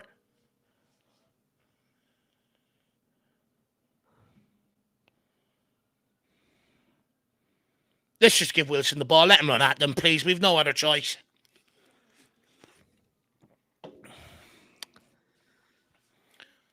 Still trying to manage the game in possession. Can we fucking go for the game, please? Everyone's so slow and methodical. We just get the ball forward, put it in the box, and take shots. It's not hard. Good job, Udeberg. Odebear. Can Spence cross it? Refuses to cross it. Still refuses to Four cross it. players Plays in the it backwards. box. Porro to Johnson. Can Johnson get a man and cross it? Porro crosses it. Finally. Czar. It's breaking Palhinha. around. It's causing trouble. Out to Udeberg. Can he get it in? Oh, my God. At least we caused a bit of trouble. Yeah.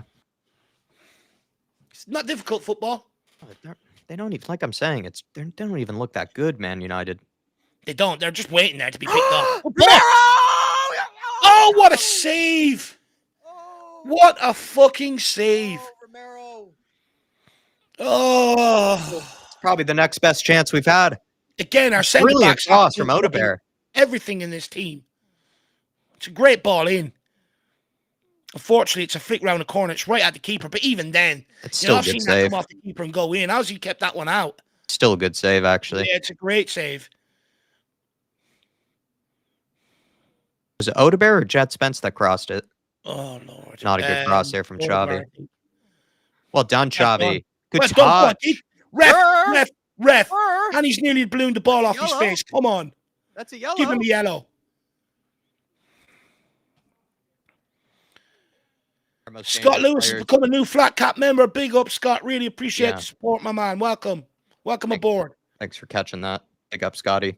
And then Faz Radfar, did you get this?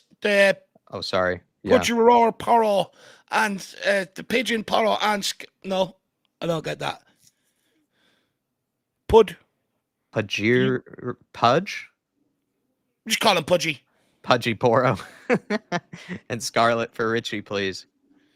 Yeah, I mean, again, how much worse can Dane Scarlett do than Richarlison? How much worse can he actually do? I completely agree with you there, Fazzy. And then Near Aviv saying our most dangerous players are our center backs. I've been saying that for a while, man. They defend and score goals. Do everything. But is that sustainable? We're seeing it's clearly not. Literally not. It never is. Another good... Not bad ball. Romulus. Oh, someone. Yes! Oh, what a save again. Oh, well done, Jedi. Well done, Jedi. Oh, well done, Jed. That's ours. Play it. Let's keep it going. Keep the pressure on.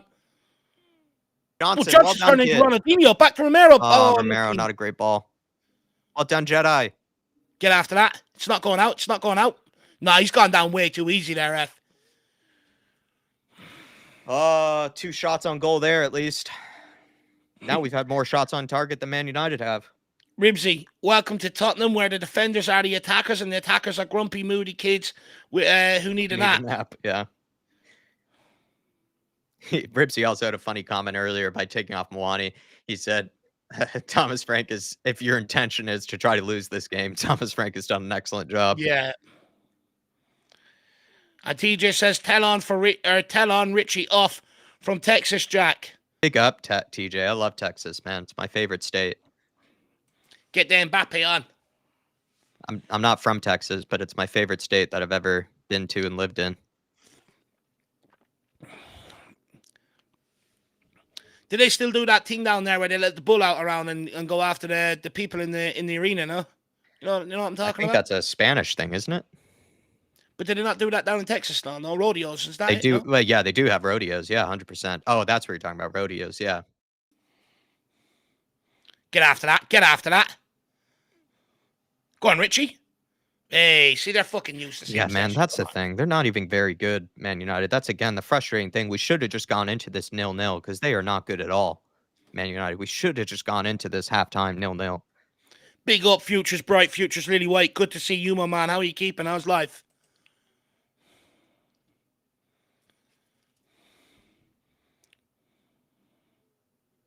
Pick that up.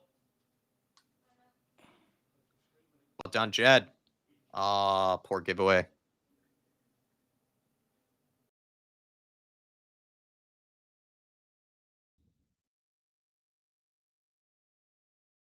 On Oh, Poro's United on the side. attack. Dorgu. Save from Vicaria. No, I think it was just overhit.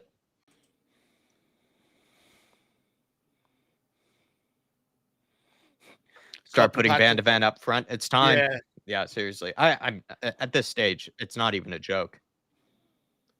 Put Romero up front. Or Van de Ven up front. Get Danzo in. Benjamin Sheshko.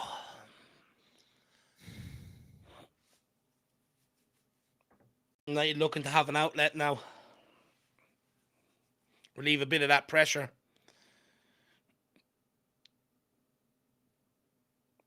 That's my terrible Lord. clearance.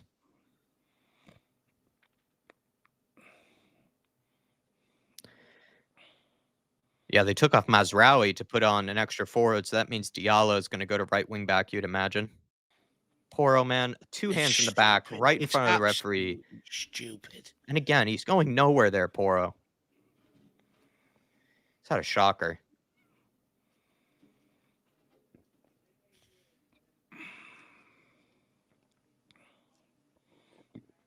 Two hands in the back, right in front of the referee.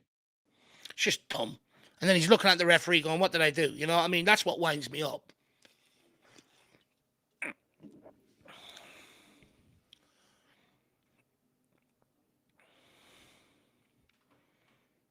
Get after it. Oh, Poro. You're not getting that. Get up, Poro. Don't put the ball out play from either. Please don't put the ball out play from. You've just stopped an attack as well, Poro. You just stopped an attack. I did get elbowed, to be fair. That. Yeah, he's never getting red there.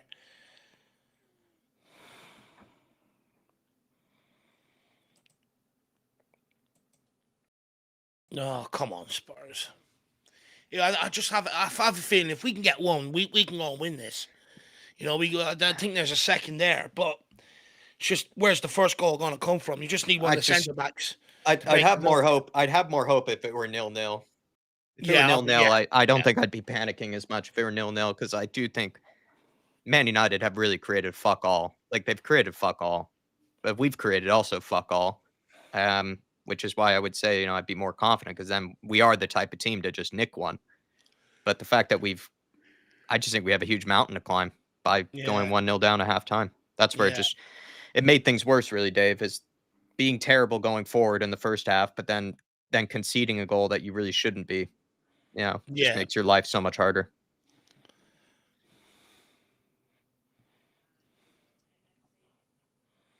A lot of discussions going on there. We're going to do that, guys. Treat them. Tweedledum, Tweedledee, Tweedletwat. One of yous.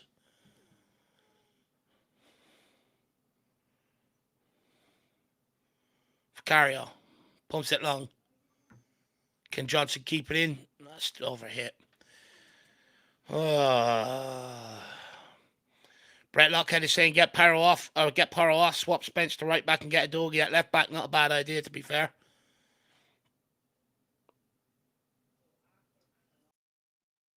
We're losing and this guy's moaning about a sore lip.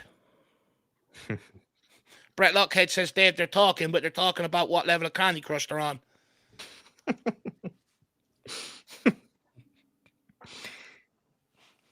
Big up, Brett.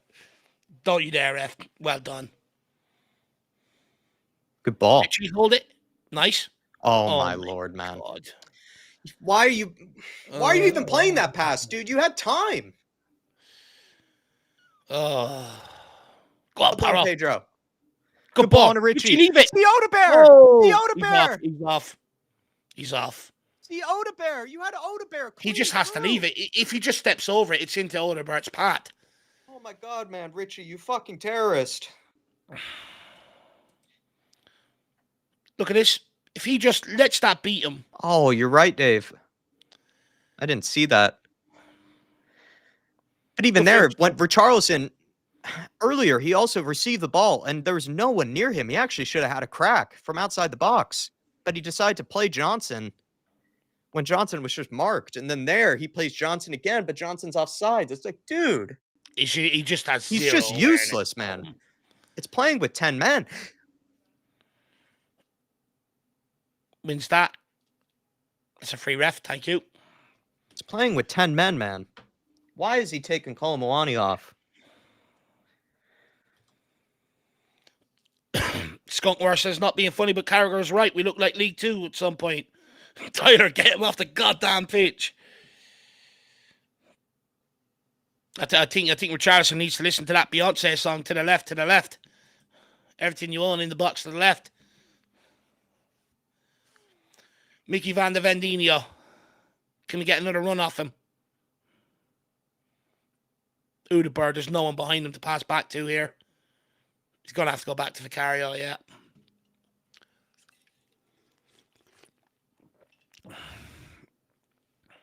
Good clip to Richie. Hold it.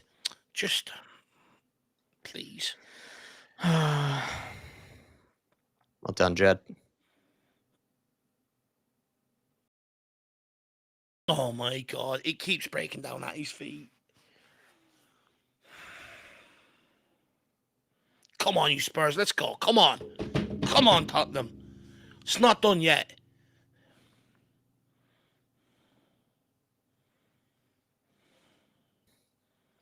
Spence, open your body. It's too predictable. It's too predictable down this side. Ribsy saying, Thomas Frank, this is not supposed to be a Richie therapy session. That's what it feels like this is. Yeah, spot on. Lemon clears it. Can someone get Porro ball? Here we go. Destiny Adogi getting warmed up. And is that Dane Scarlett taking the jacket off there, maybe? I hope so. Xavi, see Sar.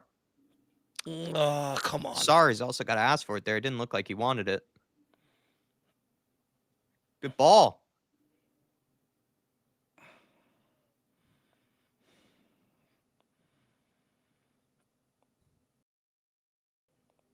No, he's bought that one, ref. He's bought you there.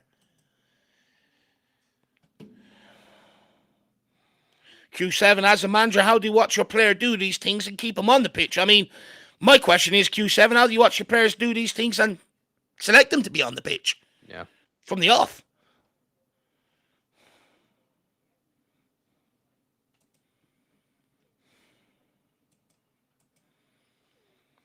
Can we get a VAR check there? King Hoddle screaming for a handball? Definitely not.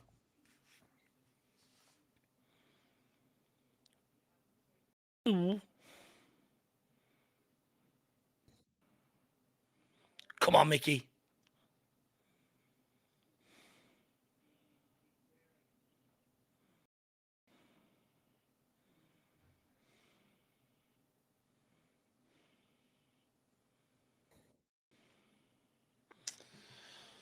Come on, you Spurs. Come on.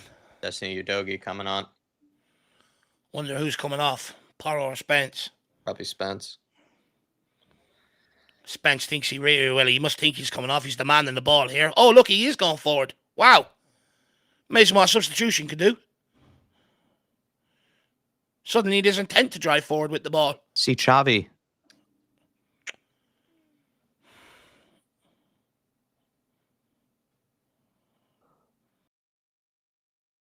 Get it in, Porro. Dude, he's been fucking useless today, Pedro. Oh, well done, Romero. Oh my God. Johnson and fucking Pedro, man. It's dumb and dumber. It's like, I mean, it's like we're playing with 8 men on the pitch. I swear. Yeah. Porro, passenger, useless. Johnson, like he's had one good cross today. It seems like, you know, we just lower the standards for him. Richarlison, more than useless. I swear, man. It's like playing with 8 men. Terry Lee, Mykonos Maguire can't believe he's luck playing against Richarlison. TJ also says someone check Richie's gambling habits. Yeah, sometimes it does feel like he's playing for the opposition. I mean, he nearly, gave away a penalty.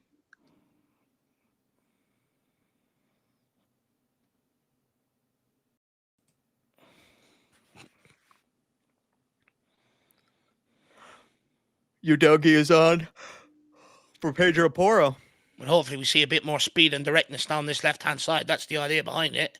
Yeah, but yeah, Pedro Porro is off. He's been atrocious today. Yeah.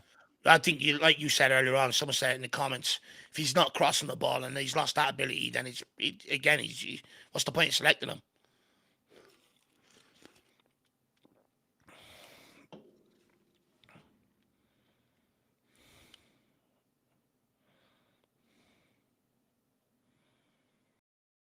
Someone get free. Go on, Richie. Go down. Good ball. Sir. Bang it, sir. I should have had a hit with his left. Should have had it. Just at least have a hit. Get it in. Have a hit here. Oh, get it in. Good ball. Destiny Udogie. Yes. Destiny Udogie. Oh, my Lord, no. guys. You have to unleash it at some point. You have to have a crack at some point. Oh. Palhinha. It's like someone said, Udogie, anytime he gets into a crossing situation, Udogie just sort of lets you down. Even Spence could have had a crack there. Yeah. Or not Spence, sorry, Sar. Yeah. Good ball. Richie, why'd he flick it on, though? Well done, Udogie. Why did Richie flick that on? Just take it into your feet. What am I? I'm not going to get worked up anymore with Richie. He's just fucking useless. Captain Pat says this game's crying out for Super Kevin Danzo. I mean, you need to get him off for long balls at this point. We've got nothing else to lose. I think, I'm not even kidding. At this stage, we need to just put one of our center backs up front. Yeah. Get Danzo on at centre back and put Van de Ven and Romero up there.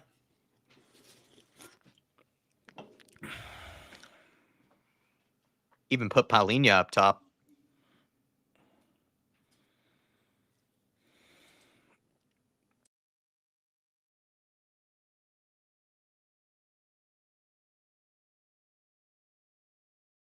Harry Maguire seems to have a hamstring issue.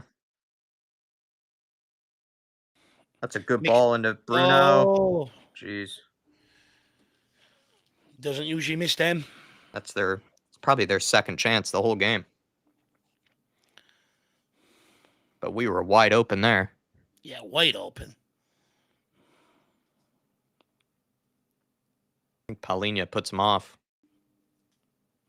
No, not really. He puts himself off, Bruno. Would have been a hell of a goal. Who's this coming on? Mason Mount and someone else.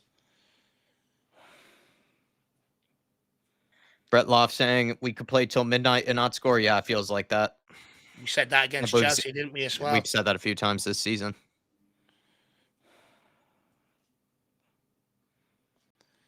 Such a that header there, Richarlison had a similar header, and he just, But I'm more now. I'm not even gonna get as wound up with Richarlison anymore, Dave. I'm now more upset that we just gave away that goal in general. Because again, United haven't done fucking anything. Yeah, they haven't. We've actually shows how bad both teams have created very little, but you could argue Spurs have created slightly more than United. But it's not like we've created very much at all. But we have created, I would say, slightly more than them. And the fact that they put away that one chance. Just so frustrating. It's like we've shot ourselves in the foot twice, where we're not creating anything, but then also we've given away a goal that you just can't give away if you're not going to create anything. Yeah. Ugarte is on. Mason Mount is on. Casemiro is off. Yeah, Lenny Yoro's come on as well from Maguire, it looks like.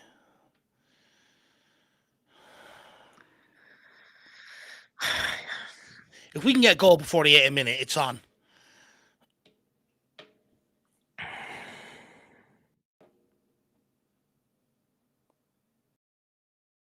At what point does he bring on Bentancur as well, by the way? Yeah. At least try and get in possession.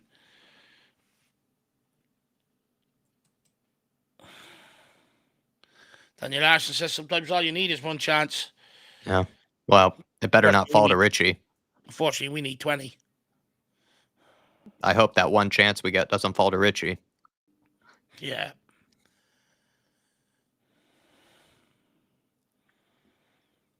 Oh no, it's a good flick on. No.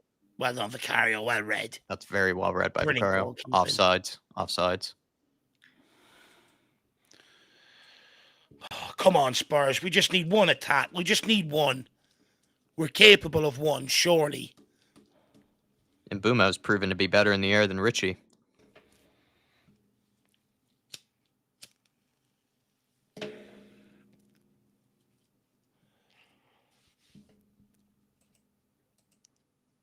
Well, no. Bad clearance from Romero. Well done, Simmons again there, getting back. Oh my God, this right-hand side is atrocious. It's absolutely atrocious. I think a really damning indictment too is that, like I said, Man United have been nothing special. Nothing special. No, they've been crap. They feel very beatable. But this is their game plan, though, isn't it? They weren't great against United. Won the game. Clinical on the count. Clinical when they got their chance. Same against Chelsea. This is United's game.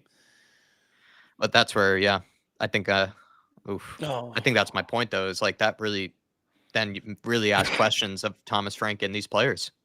Yeah. Where these players, almost on their own, should be good enough to beat this Man United team. But then also, it's not like Man United look that great either, like defensively or in possession, that the manager should also be able to figure it out. Well, there's no excuse. Kind of both. I think both people to be blamed, really. Like, both people take heavy criticism. We had a worse forward line last year and we beat them 4 times. Yeah. You know what I mean? Like that shows how shit they are. Do you know what I mean? So I don't even buy the excuse of the forward line this time. We're just I agree. Crap. No, that's fair. We need to get Danzo on and start doing the throw-ins. It's the only thing we haven't tried that might actually work for us today. TJ saying we shouldn't be mad at the players. We should be mad at the club for buying these crap players that aren't even at our level. Yeah, I'd agree, man. At this point, I'm not even getting that incensed at Charleston and all these guys. Like, I already know what I'm going to get. Yeah. But that's where I get mad at Frank, putting him out there. The fact that he's out here for 70-odd minutes is shocking, to be honest with you. It's just bad squad management. I mean, what does Dane Scarlett have to do? Genuinely, what does the kid have to do? Get him on. At least give him 10 minutes here. It is frustrating, though, TJ. Like, it does feel like Spurs just have, apart from the defenders, Spurs just have so few players of an actual elite quality. Like, the only 2 good players, it feels like, in the 11 are Mickey Van de Ven and Romero. But you can't win your game from your defenders. You just can't. James Coffey saying, Scarlett on for Richie. We need a striker with some instinct. I mean, like I'm saying, like, you can't do any worse than Richarlison. Well, bar that 5-minute flurry we had after the first half, I guess, yeah. We haven't created anything. Yeah. We had that flurry for the first couple of minutes, and after that, we've just gone dull and dry again. Yeah, I agree. Udogie, push him forward. He needs a run.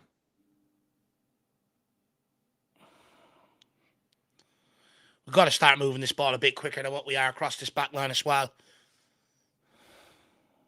Xavi was asking for it like 20 years ago, and it took him that long to get it over to him.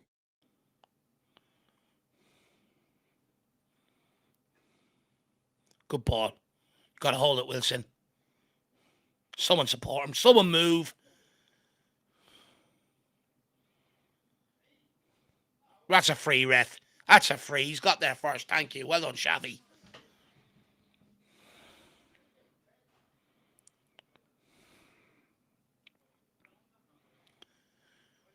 Bendicor Matisse Tal with 15 minutes to go. Look like they're about to come on. Out to Johnson. Gets the ball dispossessed. Spence picks it up. Spence going on a run. Loses out. Paulinho picks it up. Someone make a run for him. No one there. Someone, it's so static in the forward line. Richie and Johnson just standing.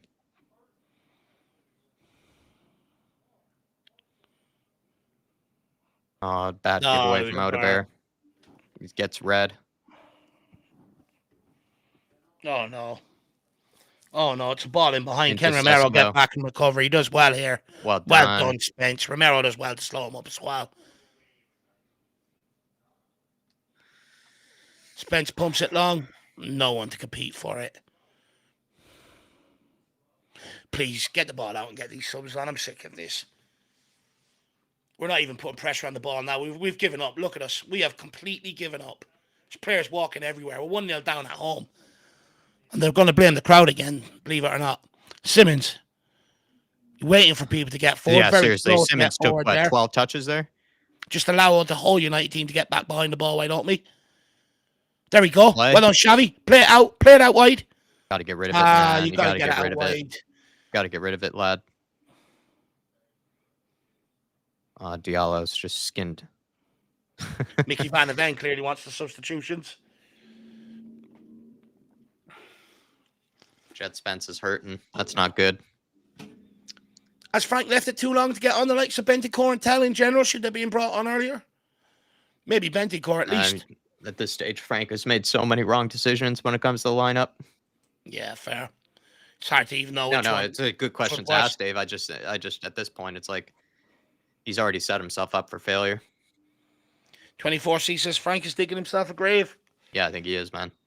And he's taking off Simmons. Oh, my Lord. Oh, my God. Oh. Is he taking the piss? Is he actually taking the piss?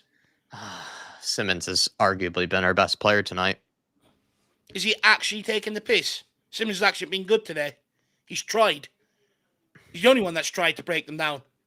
Is he actually taking the piss? Who else came off, Jack? Looks like Paulinho has come off for Bentancur. Good ball by Bentancur. Sarr. Very good ball by Bentancur. Good ball out to Johnson. Johnson with the ball. Richarlison. Richie. Oh, my God. Oh, my Lord. Oh, my God. It's a good pass by Bentancur. Will that show up on his pass map?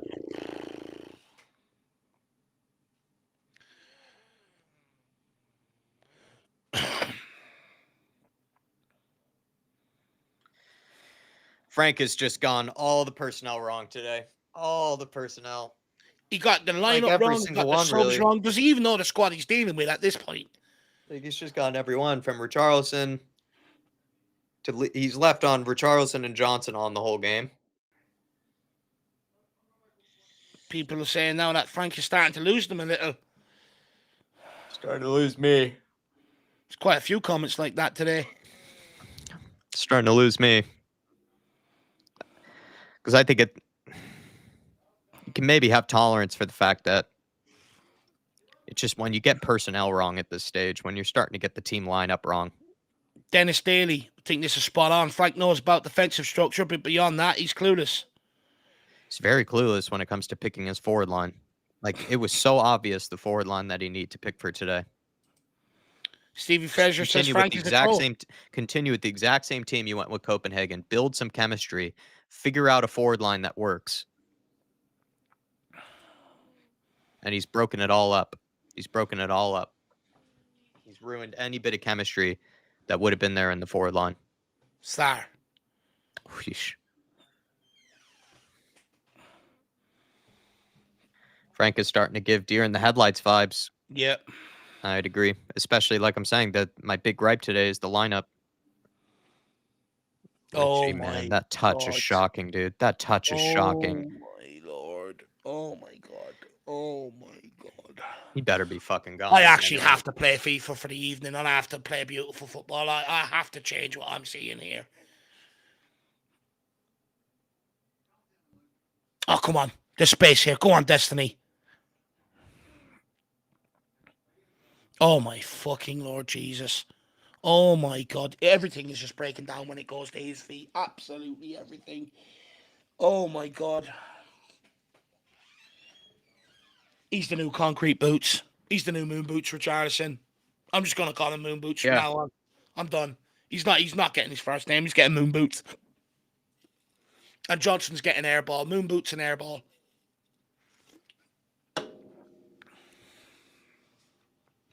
United in behind us here again.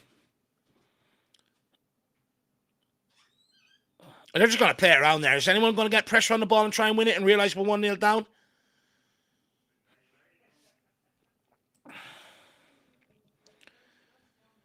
TJ, you can tell Frank can't manage a big club. Look, it's something that I tried to point out, when he was coming here, that you can't just copy and paste what he done at Brentford. He's going to have to adapt. And, I've seen many managers sort of fail to do that. You look at the likes of Nuno. Graham Potter was the big one. Everyone thought he was going to work out at Chelsea, not me. I said, not going to work. Sometimes to step up, they just don't have the tactics for it. Some managers are just better at managing smaller clubs and getting the most out of it.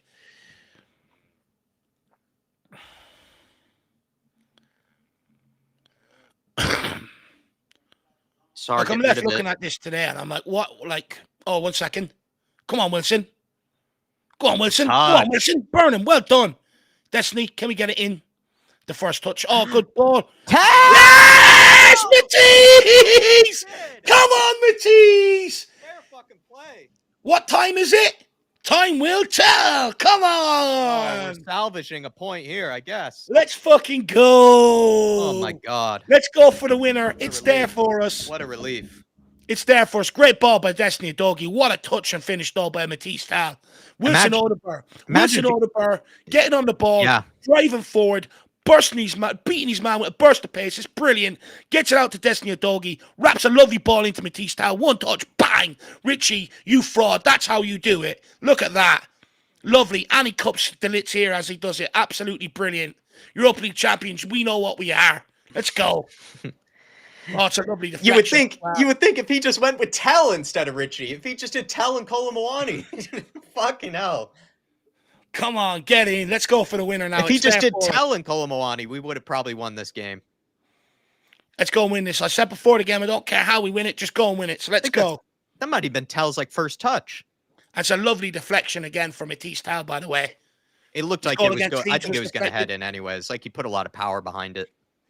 It was a good hold-up play, direction. Too. Yeah, he did get a lot of power behind it, though. It was great hold-up play. One touch and bang. Brilliant striker play. Time left, though. There's more than enough time here. It's a good ball. Richie turning to R9. Richie! He's so useless, man. He is so useless. He had Odegaard clean through. He just went with Tell and Odegaard today. Oh, my God. Come on, Tell. Come on, Odegaard. These are our hopes. I think these guys could win it for us, Tell and Odegaard. Counterattack here, though. Dangerous. What a ball as well. Oh, what a challenge. Is that Mickey van de Vendino? Oh, my God. Unbelievable challenge. That is a match-winning tackle. If we win this game, it's all thanks to Mickey van de Ven. That is unbelievable. It's like the Europa League final is that sort of type of challenge. Yeah, spot on, Jacko. Come on, get the grip between your teeth. Do not put the ball out play. There's no head injury. We don't need to stop this. Oh, Odegaard. Oh, Wilson, he's lighting it up now. Sar, play it in there. Come on, Sar. It's too slow. Richie, lay it off. Johnson, please give me a good cross, please. Flat-footed. Oh, it's a corner kick. It's a goal kick. You're so shit. It's like Johnson and Richarlison are actually outdoing each other in terms of shit. May as well put on United jerseys, to be honest. Richarlison and Johnson have been outdoing each other in terms of playing shit. Fenland Spurs says an inspired sub by Frank. I mean, I think the question starts why he didn't start with Odegaard and that. But yeah, fair point. Should have gone with Odegaard. Should have gone with Tell. He could have done this is the thing. He could have, this is where you have to question. If he knew his front line, he could have gone with Tell on the left, Colomwani through the middle, Odegaard on the right. Yeah. Odegaard would offer something pretty similar to Kudus. Tell would be a more goal-scoring threat than Richarlison. And then Colomwani is just better than anyone in the forward line. He hits that with such fucking anger, Matisse Tell. I love that. Such anger behind that strike. I mean, just look at the first touch and the hold-up play. It's better than what we've seen from any of the forwards all night. Yeah. I'm telling you, if we win this game, just need to get... Well, we just Get it as far away from Richarlison and Johnson. Get it into Matisse Tell and Odebear. Odebear and Matisse Tell look like our best shot of winning this. So hang on. It's 1-1 and he's taken off the captain. I think he seems to be injured. Well, I don't think he would. He seems to be limping. Maybe we're going for a long throw for the winner, Jack. Yeah.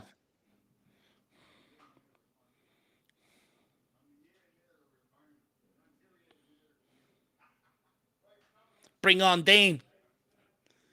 Never know.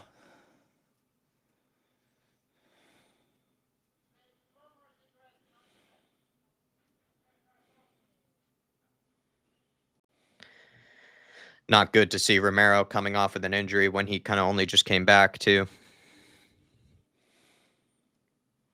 Sesko, who came on, has been pulled off, which is quite funny. I think they've made all their substitutions, haven't they? I think so, yeah. Let's take advantage. They only have 10 men. Well, who's gone off? Because they've made all their subs. Sesko went off with injury. Oh. And they made all their subs. Oh, they're there for the taking, so let's go.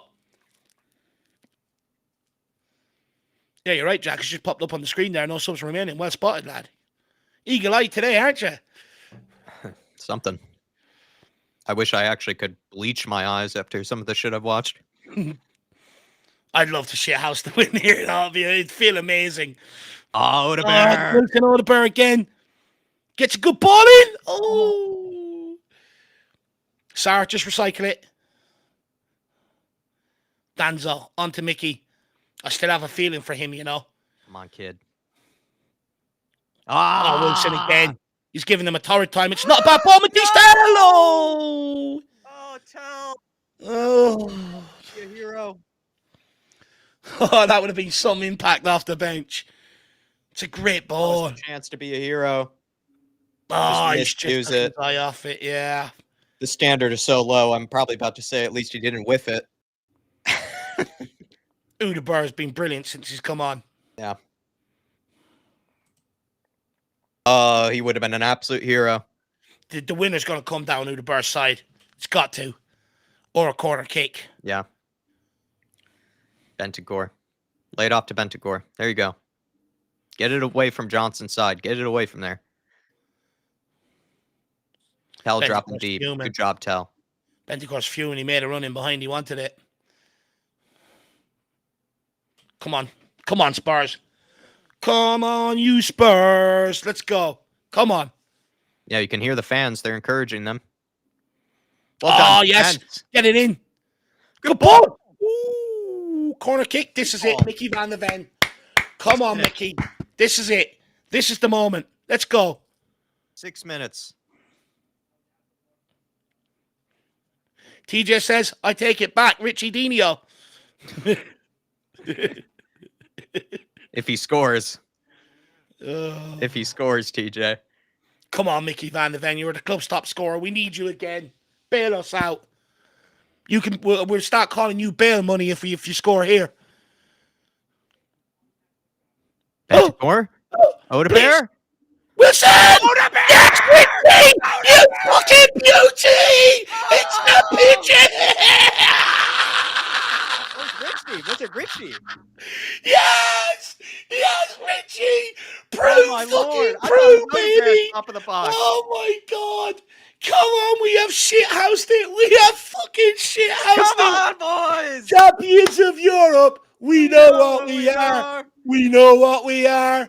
We know what we are! Champions of Europe, you know what we are. Yes, Richie, he loves it. He's nearly crying. Donkey this whole game as well. Come on, that pigeon. Prue. Everybody around their sitting room right now, come on. You're milking it now, Richarlison, but we love it. Let's go. Odebear struck it, but maybe it struck Richie. Richie got the head on. Look, brilliant strike by Wilson. Oh, I see. Brilliant strike by Wilson again. What an impact he's had off the bench today, Wilson Odebear. Set up 1, set up 2 now. Oh, I see. I didn't see that, Dave. Good catch. It was a good hit. Oh, it threw off the lemon. It threw off the lemon. Oh, we've done it. Might have been We've headed in. done it, Jacko. No complaints from me now. I don't care. If we win this, I said I don't care. Just get the win. Oh, Richarlison, you beauty. Come on, my pigeon. You're my pigeon. I never doubted you. I never doubted you. See, Dave, this is what we were saying, though. I mean, Man United, they're not even that good. That's why I knew, They're like, shit. that was the frustration. Like, all we needed was just to have a tiny bit of quality. They haven't done anything. RST, that's why you never shut down a game, my man. Never. Never. My Ripsy pigeon. 85 saying, if this was a group therapy session, I do now stand corrected. Oh, we are all so be honest- shameless, and To I be love honest, it. though, it didn't look like it didn't look like a bad hit from Odebear. It actually looked like maybe it could have headed in. Hey, I'm pretty sure that was 4 minutes. What a 2 run, minutes ago. sir! Jack, was that not 4 minutes and now they've just changed it to 6? What's going on here? Oh, it was 6. It was 6. Oh, okay. I thought my eyes were deceiving me there for a minute. TJ, Richie Dino. Do you know what? You know what? You put that super chat in before he scored, so I'm going to give you How credit did for you that know, one today. TJ? Are you 10 minutes ahead of us? What's going on here? Yeah, what's going on here, TJ? TJ, are you ahead of us? K32 says, I love comebacks like this. Future's bright. Future's lily white. Says, Frank is a master. My manager. My manager. I mean, to be honest, like, I think now I would just say if he had gotten the lineup right, I think we would have been winning this game from the get-go if he just gotten the lineup right. Yeah, absolutely. He just needs to figure it out. Well, Wilson Odegaard needed to start, didn't he? He set up both goals today. Been the best player. What an impact from Wilson Odegaard. Absolutely phenomenal. And United are down to 10 men. There's not a chance they're coming back now. Go on, Richie. Here we go. Come on, Rodrigo. Let's go and get third. Classy. Good touch from Odebear. Destiny. Destiny. That's quality. What? How's that not a free kick? Looked like a foul. Good pressure, Tell. Good pressure, kid. Get there. Get there. Take him out. Take him out. Do a FIFA tackle. Me and Tyler would have done Well that. done. Bentoncourt time. Terrible pass, Bentoncourt. Come on, man. We know what we are. Champions of Europe. We know what we are. We know what we are. We know what we are. Champions of Europe. We know what we are. Super Kev won us the game. Says someone. Yeah, big Kev Danzo. What's that song? We have a taunt at Amram. That's a moron. That's a moron.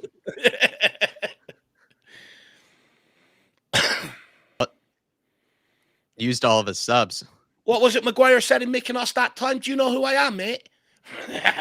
Come on. Do you know who Wilson is? More like.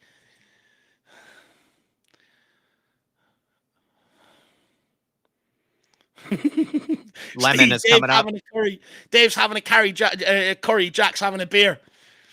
I wish I had a beer in the fridge. Just defend this corner and then hit them on the counter. Richie for the second. No! Oh, no! Oh, no, you're shocking. That's fucking shocking. Oh, my God. All we had to do was defend it. Jesus Christ.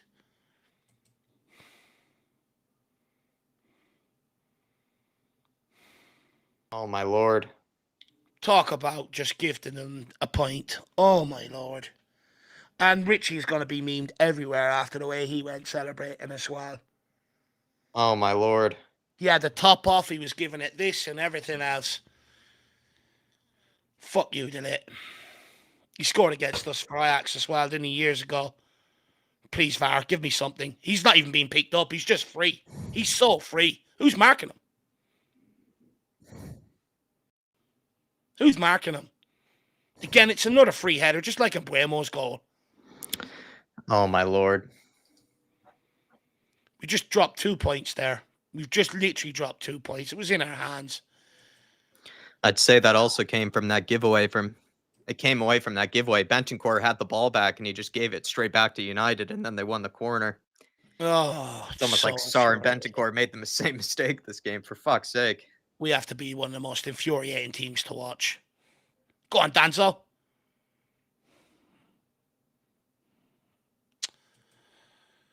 Oh, fucking hell. Oh, my God.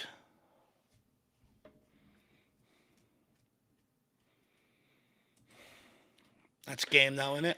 Oh, what a shit house of a game.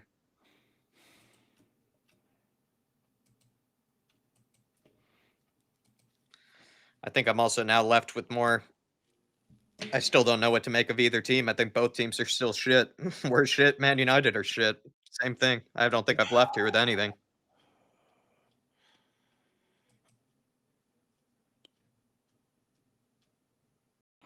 Such a gut punch, man.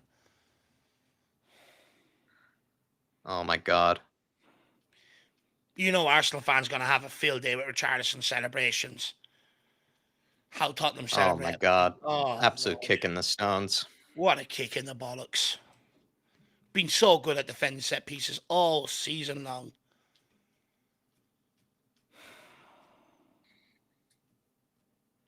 Oh, I don't know what to say, everybody. The reason I don't know what to say is because we were crap and Man United were crap. I don't even know what to say. The only thing is that the lineup was just wrong from the get-go. That proved to be right. Other than that, I don't know what else to say. We were shit. They were shit. Maybe a draw is probably fair. Maybe a draw is fair. It is. But when you go and nick a game like that, you got to see it out. It's a No, you set do. piece at the end of the day. It's a set piece. We just let ourselves down. He's completely free at the back post. And bear in mind, they're down to 10 men, Jacko. You know? They're down to 10 men. Oh, it's such a kick in the ghoulies. Fucking hell. Yeah, I'm lost for words, everyone. I'm lost for words. Yeah, just give us a minute. That one, it sucks, man.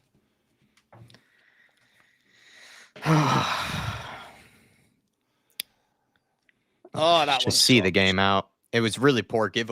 What's also frustrating is both goals, I think, kind of came from the backs of bad giveaways, where Sarr, the first goal we conceded, Sarr, terrible giveaway to, pass it back to Van de Ven. Van de Ven couldn't do anything with that, just had to clear it away, but then just led to the goal. And then there, Bentancur, man, I think we had a minute and a half left. He won the ball back. He had a run forward from Matisse Tell, misplaces the pass. Probably was the right idea to play it to Tell, but he just completely misplayed it. And it led to that corner. Of course, from there, you should be able to defend the corner, but it was an unnecessary giveaway. We actually just needed to hold on to it for the remainder of that minute and a half and probably wouldn't have conceded a corner to them. So that's the other frustrating bit is both goals kind of came off the back of really, really bad mistakes in possession. But I think there's a stat being banded around out there, wasn't there, that before even heading into this game, haven't we, conceded most goals from our own errors? And you look at the 2 goals we conceded today. The first goal, Papa Matt, sorry, you just got to clear your lines. You don't put Van de Ven under that pressure like we didn't learn from last week. And then right at the end again, like you said, just see the play out. Like Matisse Tell, lost the easy possession a couple of times before that once after that goal. Then Bentancur as well. And it's just, okay, the mistake has happened, but make sure you pick up your man from the set piece. You clear that, the game's over. And the Lit is so free at the back post. Their biggest danger on the pitch left at the time, down to 10 men. And we leave him free at the back post to head home. We are such an infuriating team. We have played shit today. We shithoused that win. Wilson Odegaard came on and changed that game for us. Yeah. But see it out. With such bottle jobs at times. It hurts, man. It hurts. It really hurts. I mean, look, it's just one of them. It's just been a bad day at the office all around, to be honest with you, Jack. Like, don't get me wrong. I'll take the point. We move on. It's not the end of the world. But the lineup from the start was wrong. Wilson Odegaard should have started. That was shown by the fact that he came on and changed the game, set up both goals today. And then, you get yourself in front. You got to see it out. There's 2 minutes to go against 10 men, Jack. Yeah. 2 minutes to go against 10 men, and we can't see it out. And we're rattled, giving away possession left, right, and centre like we were doing all game. It's just so infuriating. Yeah, it's a real kick in the stones. That's 2 points dropped today. Make no mistake. They've had 2 shots on target, too, Man United. They created F all. They created literally nothing this game. 2 goals off the back of our own mistakes. Both goals.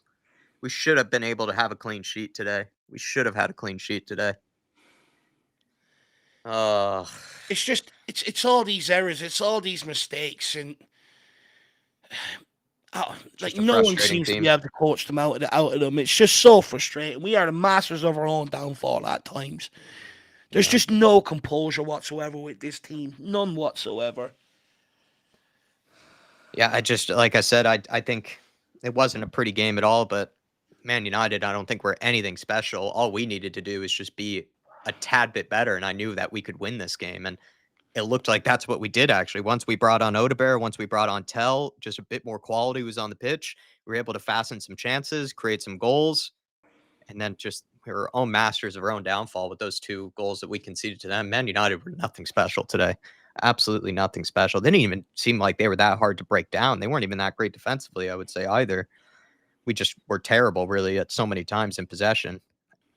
Artist T saying, watch the goal again. It's Johnson's fault. I'm pretty sure you're probably talking about the first goal. I don't think you're talking about the second one, I would imagine. It looked like it was Bentancur and someone else was at the back post there for the second goal that weren't able to get to Delict. Delict is just free man, back post.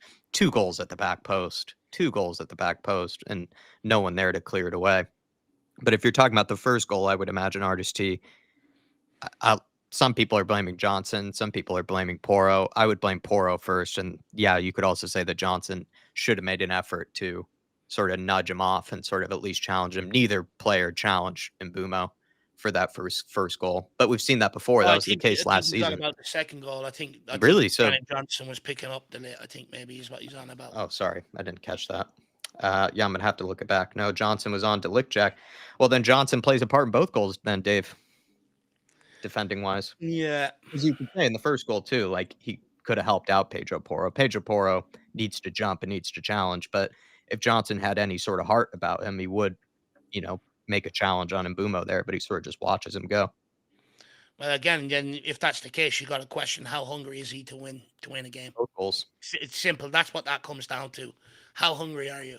You make sure you clear that. Again, shirking defensive responsibilities, but look, I question why Johnson is on the lit in the first place, considering he's their main threat from that corner. Yeah. Should that not be Danzo? Should that not be Mickey van der Ven? But at the end of the day, he finds himself in that position. You got to go with him. But this is something that's been criticised of Johnson time and time again. He's lazy defensively. Very, very lazy defensively. And it's cost us. It's absolutely cost us. I don't know. Look, I know some people are probably going to blame Richie for the extra few minutes being added on for his celebration, but at the end of the day, it's a winner. Or we thought it was a winner. You're very entitled to sort of celebrate like that. But again, it just comes back to basics. You're thinking, okay, we haven't played well. Got the late winner, 1 step forward, and then all of a sudden, with 2 minutes to go, we take 2 steps backwards again. This team just can never really get any sort of resemblance of consistency out there. And it's just really, really frustrating. Really, really frustrating. Yeah. It's just, if that is the case, RST, that Brennan Johnson let the lit go, you've got to question how much does this guy actually want to win games of football. Yeah. You've got to question his hunger. DB saying, take that result, but Vicario going backwards, header straight at his hands, got it, but not a defeat. Maybe I'll have to watch it back, DB. I don't know how much I can really put blame on Vicario there because it's like a header from inside the 6-yard box, really. It's towards the back post, inside the 6-yard box. He sort of also heads it pretty much into the top corner. Delict, and then Vicario is always going to be on the back foot there. Hard to really say. It sounds like DB, but maybe I didn't get to catch it. It sounds like it's more Johnson for losing his man and then him just being completely wide open at the back post. But maybe when I watch it back, maybe Vicario could have done better to save it.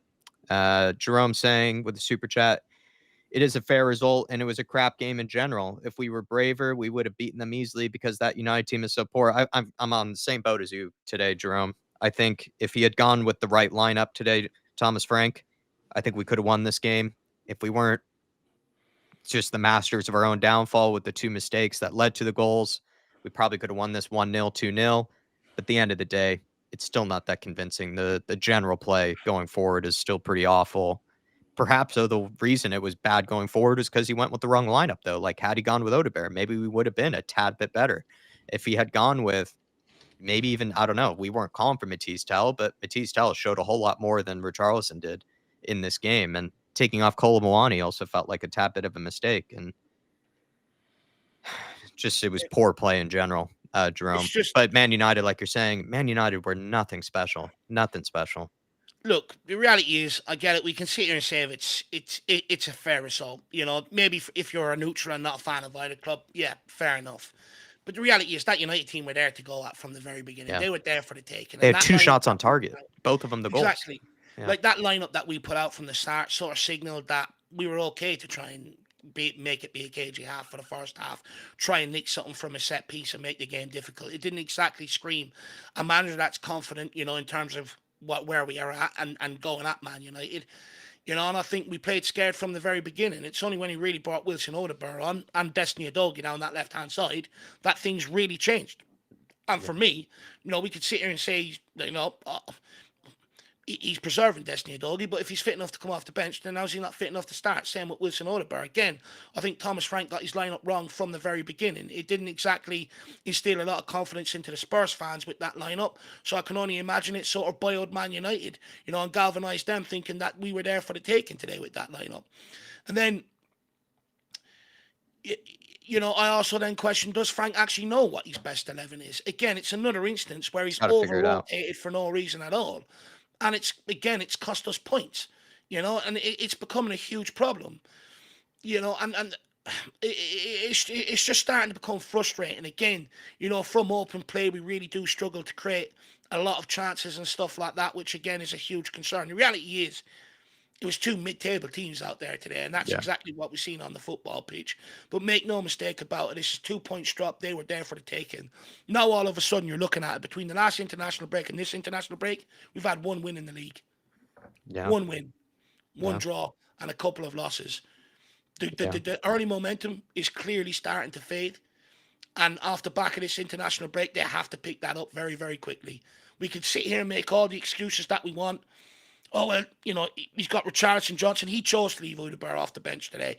He chose to put Destiny Udogie on the bench today. He chose to drop Bentancur today. He didn't need to do all of them. You know, he chose to take Mwani off at half time. Now we'll wait and see what the ramifications of that are. He chose to take Xavi Simons off when Xavi Simons was probably our best player at that point. Yeah. So I question, you know, how much does he actually really know this squad in general? Yeah. AK Sheg saying, I think we deserved the win. Yeah, I think we probably did. I don't think we were that special either. I just think Man United, like I'm saying, I just think Man United offered absolutely nothing, really. And it's a shame that we gave 2 goals up because they really created very, very little. The only real good chance that they had was that random ball over the top for Bruno Fernandes, but that would have been a hell of a goal if he did bring that down and then scored that. And then there was that game-saving tackle from Mickey Van de Ven. But apart from that, I think they created very, very little in this game. Archer saying, and even the goal that Mbumo scored, like, it should just never have happened. Pedro Porro should be able to clear that, and then Sarr should not be able to give the ball away there in that position. So even the goal that they did score in the first half was entirely our own making. Archer saying, United had offered nothing. We weren't that great, but we offered far more in this game. United should be more grateful they fluked a point. Yeah. Probably, but they are away from home, right? So you kind of do take it, you know, at For the end them, of it's the day. job done. Yeah, like, and I think they have a decent record now in the last 5-6 games. Got a point against Forest when they probably didn't deserve it, and then they've now gotten a point against Spurs that they probably didn't deserve either. So it's one of those, man. Dark Sun G saying Vicario was poor today, which is really frustrating. He only had to make. I He don't only had think 2 he's shots on tried it, target, man. really. He only had 2 shots on target. It Yeah. seemed, I mean, Dark Sun G, I think DB mentioned it earlier that he should have done better on the second goal. I guess I'll just have to give it another look. The thing But is, though, I'm Jack, that's surprised to hear right that on because top. he only had 2 shots on target to deal with. The thing is, that second corner kick, it's right on top of him. Yeah. You know what I mean? I get the That's fair. I get the criticism of diving backwards. I get that. Obviously, you want your keeper to dive across the goal line. I get that. But I don't blame him for either goal today. I blame Johnson and I blame Porro. Yeah. It seems like you might not be alone, though, in that opinion, Dark Sun G. It's just, yeah, I looked towards maybe some others to blame instead of Vicario, but, you know, I'll probably have to take a look back on it. Big up to you, Dark Sun G. Yeah. Jerome saying Arsenal are going to have a field day with corners. We still can't defend corners, man. I can look forward to this. I can't look forward to this. I think we're better at dealing with corners than we were, like, under Ange. Like, I think under Ange, like, he, in the time that he was in the Premier League, I don't think any man, I think what was the record? He conceded, like, the most from set pieces of any manager in the Premier League with Forest and with Spurs. So we are literally better from set pieces now. Yeah. But yeah, I don't have any confidence that we'll be able to defend every single one from Arsenal. I mean, they are literally the best team in Europe, it looks But like, from also, set pieces. It's their bread and butter. also up the other end, David Raya comes out and catches a lot that comes into his Yeah. box. So, are we going to be equally as good from set pieces? And let's not forget, they won a North London derby against us 1-0 before, From a set just from piece. a set piece. I think it was Gabriel, got above Romero. So, I mean, like the warning signs are there. The warning signs are there. Yeah, I think what annoys me is, we give up very little on goals, but we still seem to be conceding quite a lot. Yeah. That's 2 today, 2 against Aston Villa, a couple against Chelsea. It's becoming a bit of a worrying trend. That defensive solidity that we once relied on to go and win games has not been there since we returned from international break. Yeah. Yeah. I would say, though, Jerome, that we are better at defending set pieces than, but then again, like, the standard was so low before when it came, like, it Yeah, didn't take very much to be that much better. I mean, we're talking about the worst manager in Premier League history in terms of defending yeah. set pieces. We went from not caring at all about set pieces to now caring about set pieces. So just to be fair, Dark Sun G saying if we had Kudus, then we probably would have won this game. Like, I don't know. Like, I don't want to pat ourselves on the back or anything. I actually thought we were being fair to Johnson in the first half. Like we were saying, he was showing some confidence. He put in that one really good cross from Richarlison. He actually, for the first 20, 25 minutes, Dave and I even admitted, we were like, yeah, he's kind of been our best forward, to be honest. But Yeah. then I think he just sort of disappeared. Faded The out, more that didn't the he? game went on, he kind of just sort of faded away in the game in terms of influence. And then he started sort of doing very Johnson-like things, really. And I don't know. I've made this rant before, but if he's not scoring back post tap-ins, what does he really do? And it looks like, even though I didn't catch on to it, but it looks like he played a part really in both goals, right? He could have maybe done more to help out Pedro Porro on the first goal, and he could have done more in the second goal as well, which I didn't cop onto, really. It sounds like you guys copped onto that more than I did. And then with Kudus, I just think Kudus would have had a field day against Luke Shaw. I think Luke Shaw is well past it. And I think Patrick Dorgu is nothing good at all. I don't think he's Yeah. special at all, that guy. I think Kudus would have had a field day coming up against those two. And another thing to add as well, like the moment we brought on someone who can actually hold up the ball and drive at his man and create chances, all of a sudden Spurs looked a lot better. And that was Odegaard. Odegaard, I really like, but we all know that Mohamed Kudus is the best in the team when it comes to that. He's the best in the team at holding up the ball, dragging us up the pitch, and creating moments and opportunities and chances. Odegaard is also able to do that, not at the same rate, though, that Kudus can, but we did look better with Odegaard on the pitch. So if Kudus were available, I think we probably would have been able to show a bit more domination and a bit more creativity in this game, but he should have went with Odegaard to begin with, I think, in this game, Dark Sun G. Yeah. And he's also saying, to be fair, Man United beat Liverpool, Blues, and City.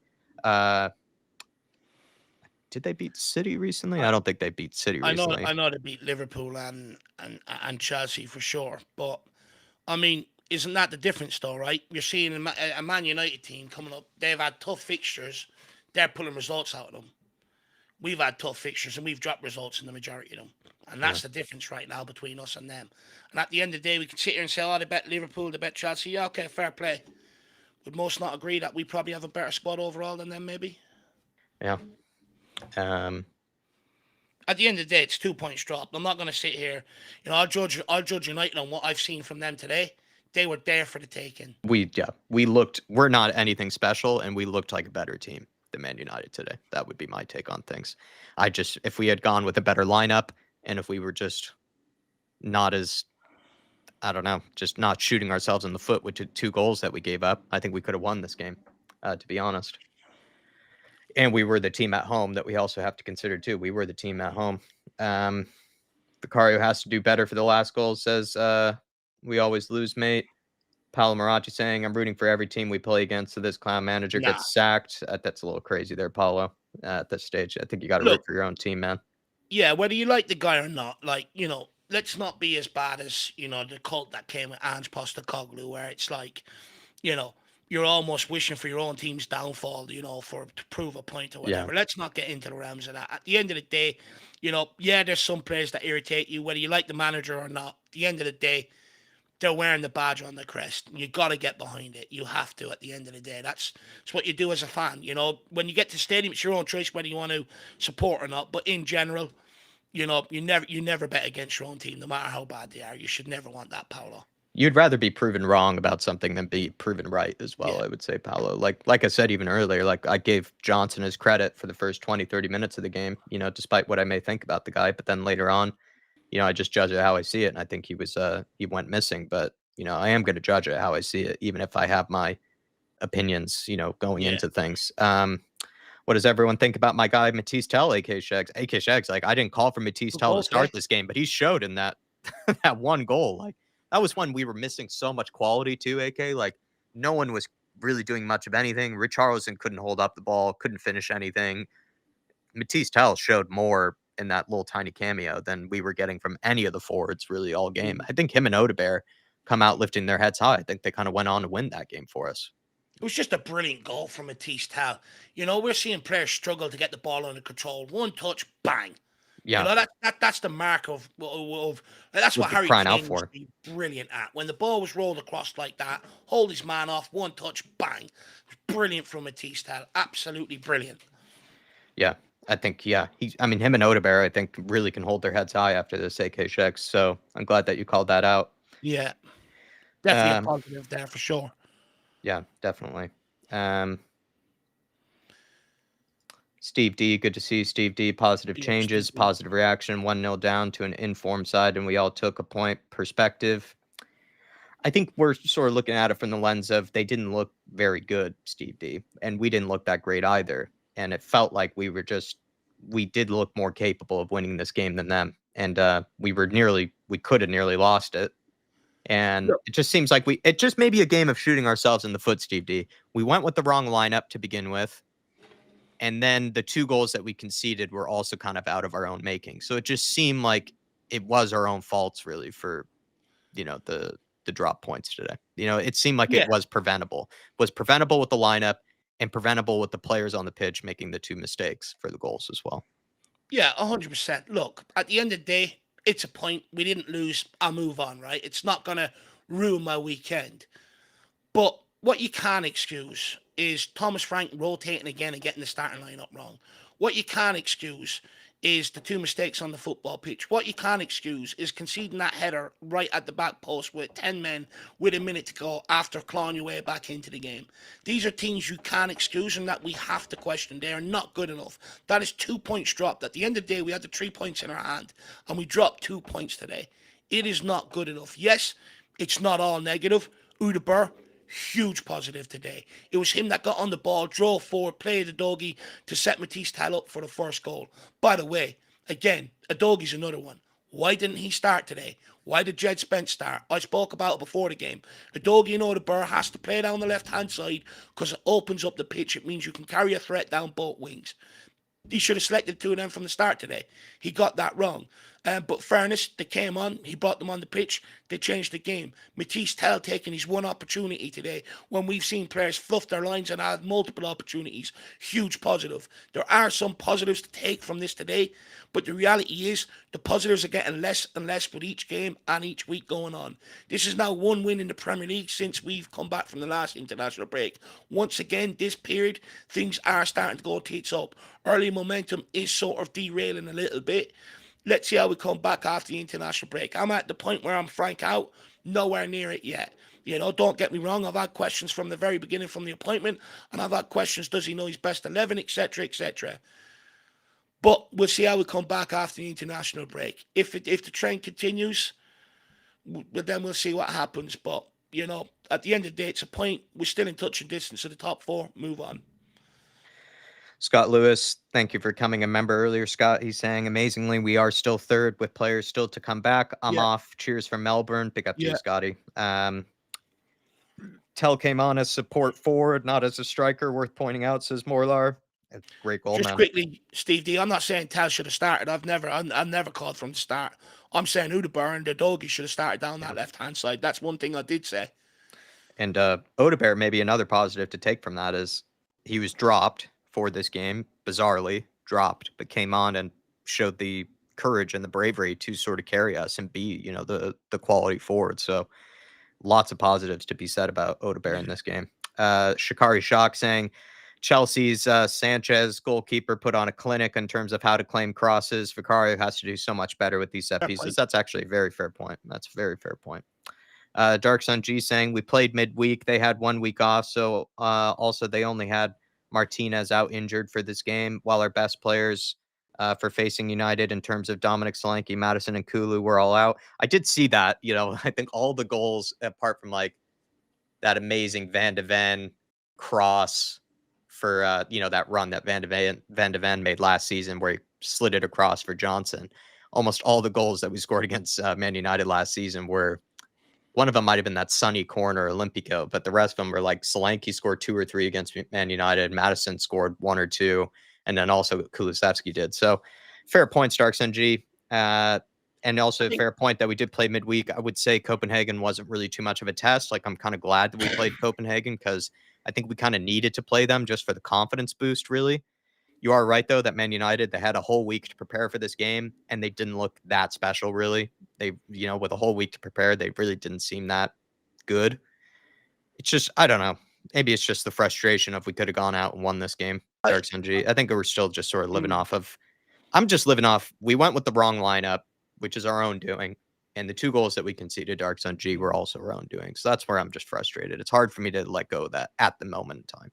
Look, I think, amongst the anger, I think there are sort of fair points that Dark Sun G brings up. The fact that we are still sitting where we are in the Premier League. Look, that will be different by the time everyone's played their games. We'll probably be a bit further down. But the reality is, we head into the next international break still within touching distance of getting back into the Champions League next year.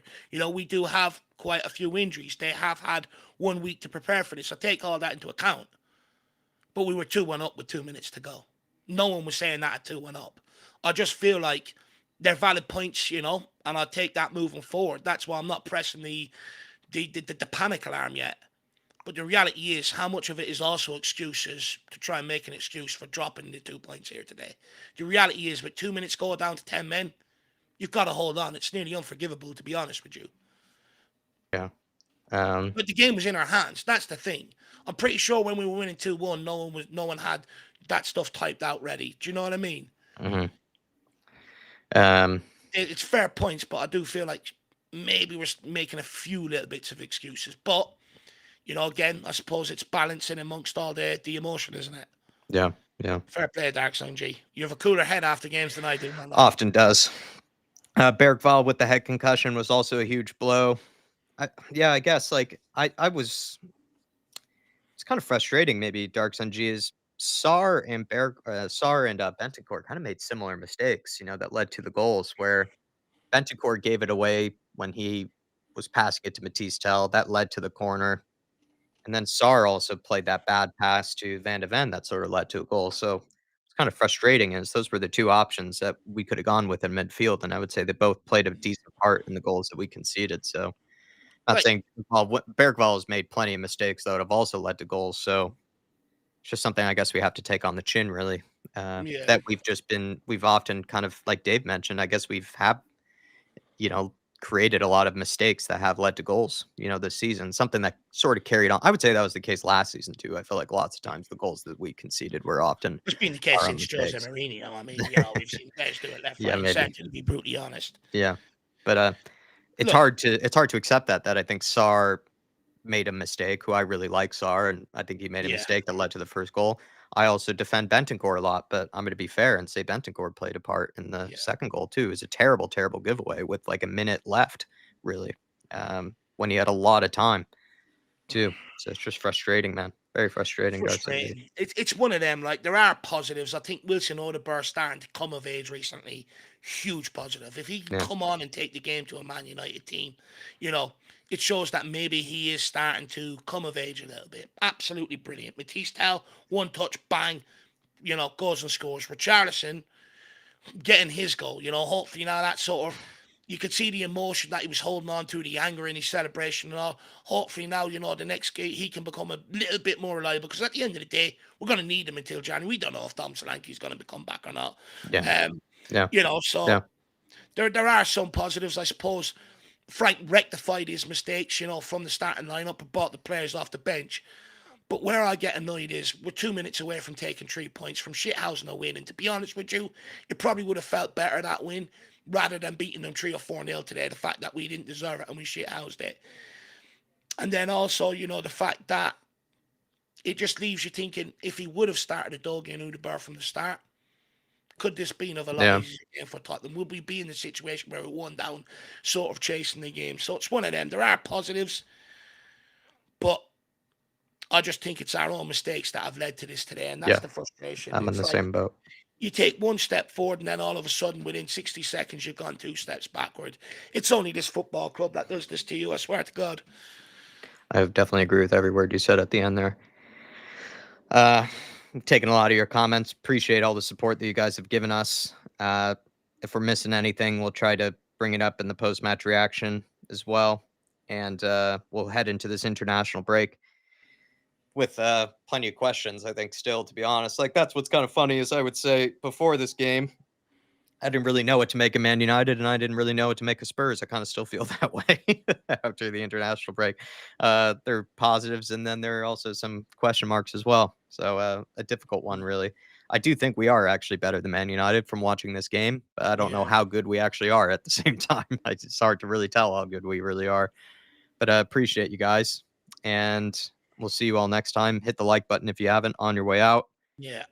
Come on, you Spurs, as always. Enjoy your weekends. Enjoy your international break. But, we'll be back with more content over the international break, and we'll give you guys a post-match reaction. Yeah.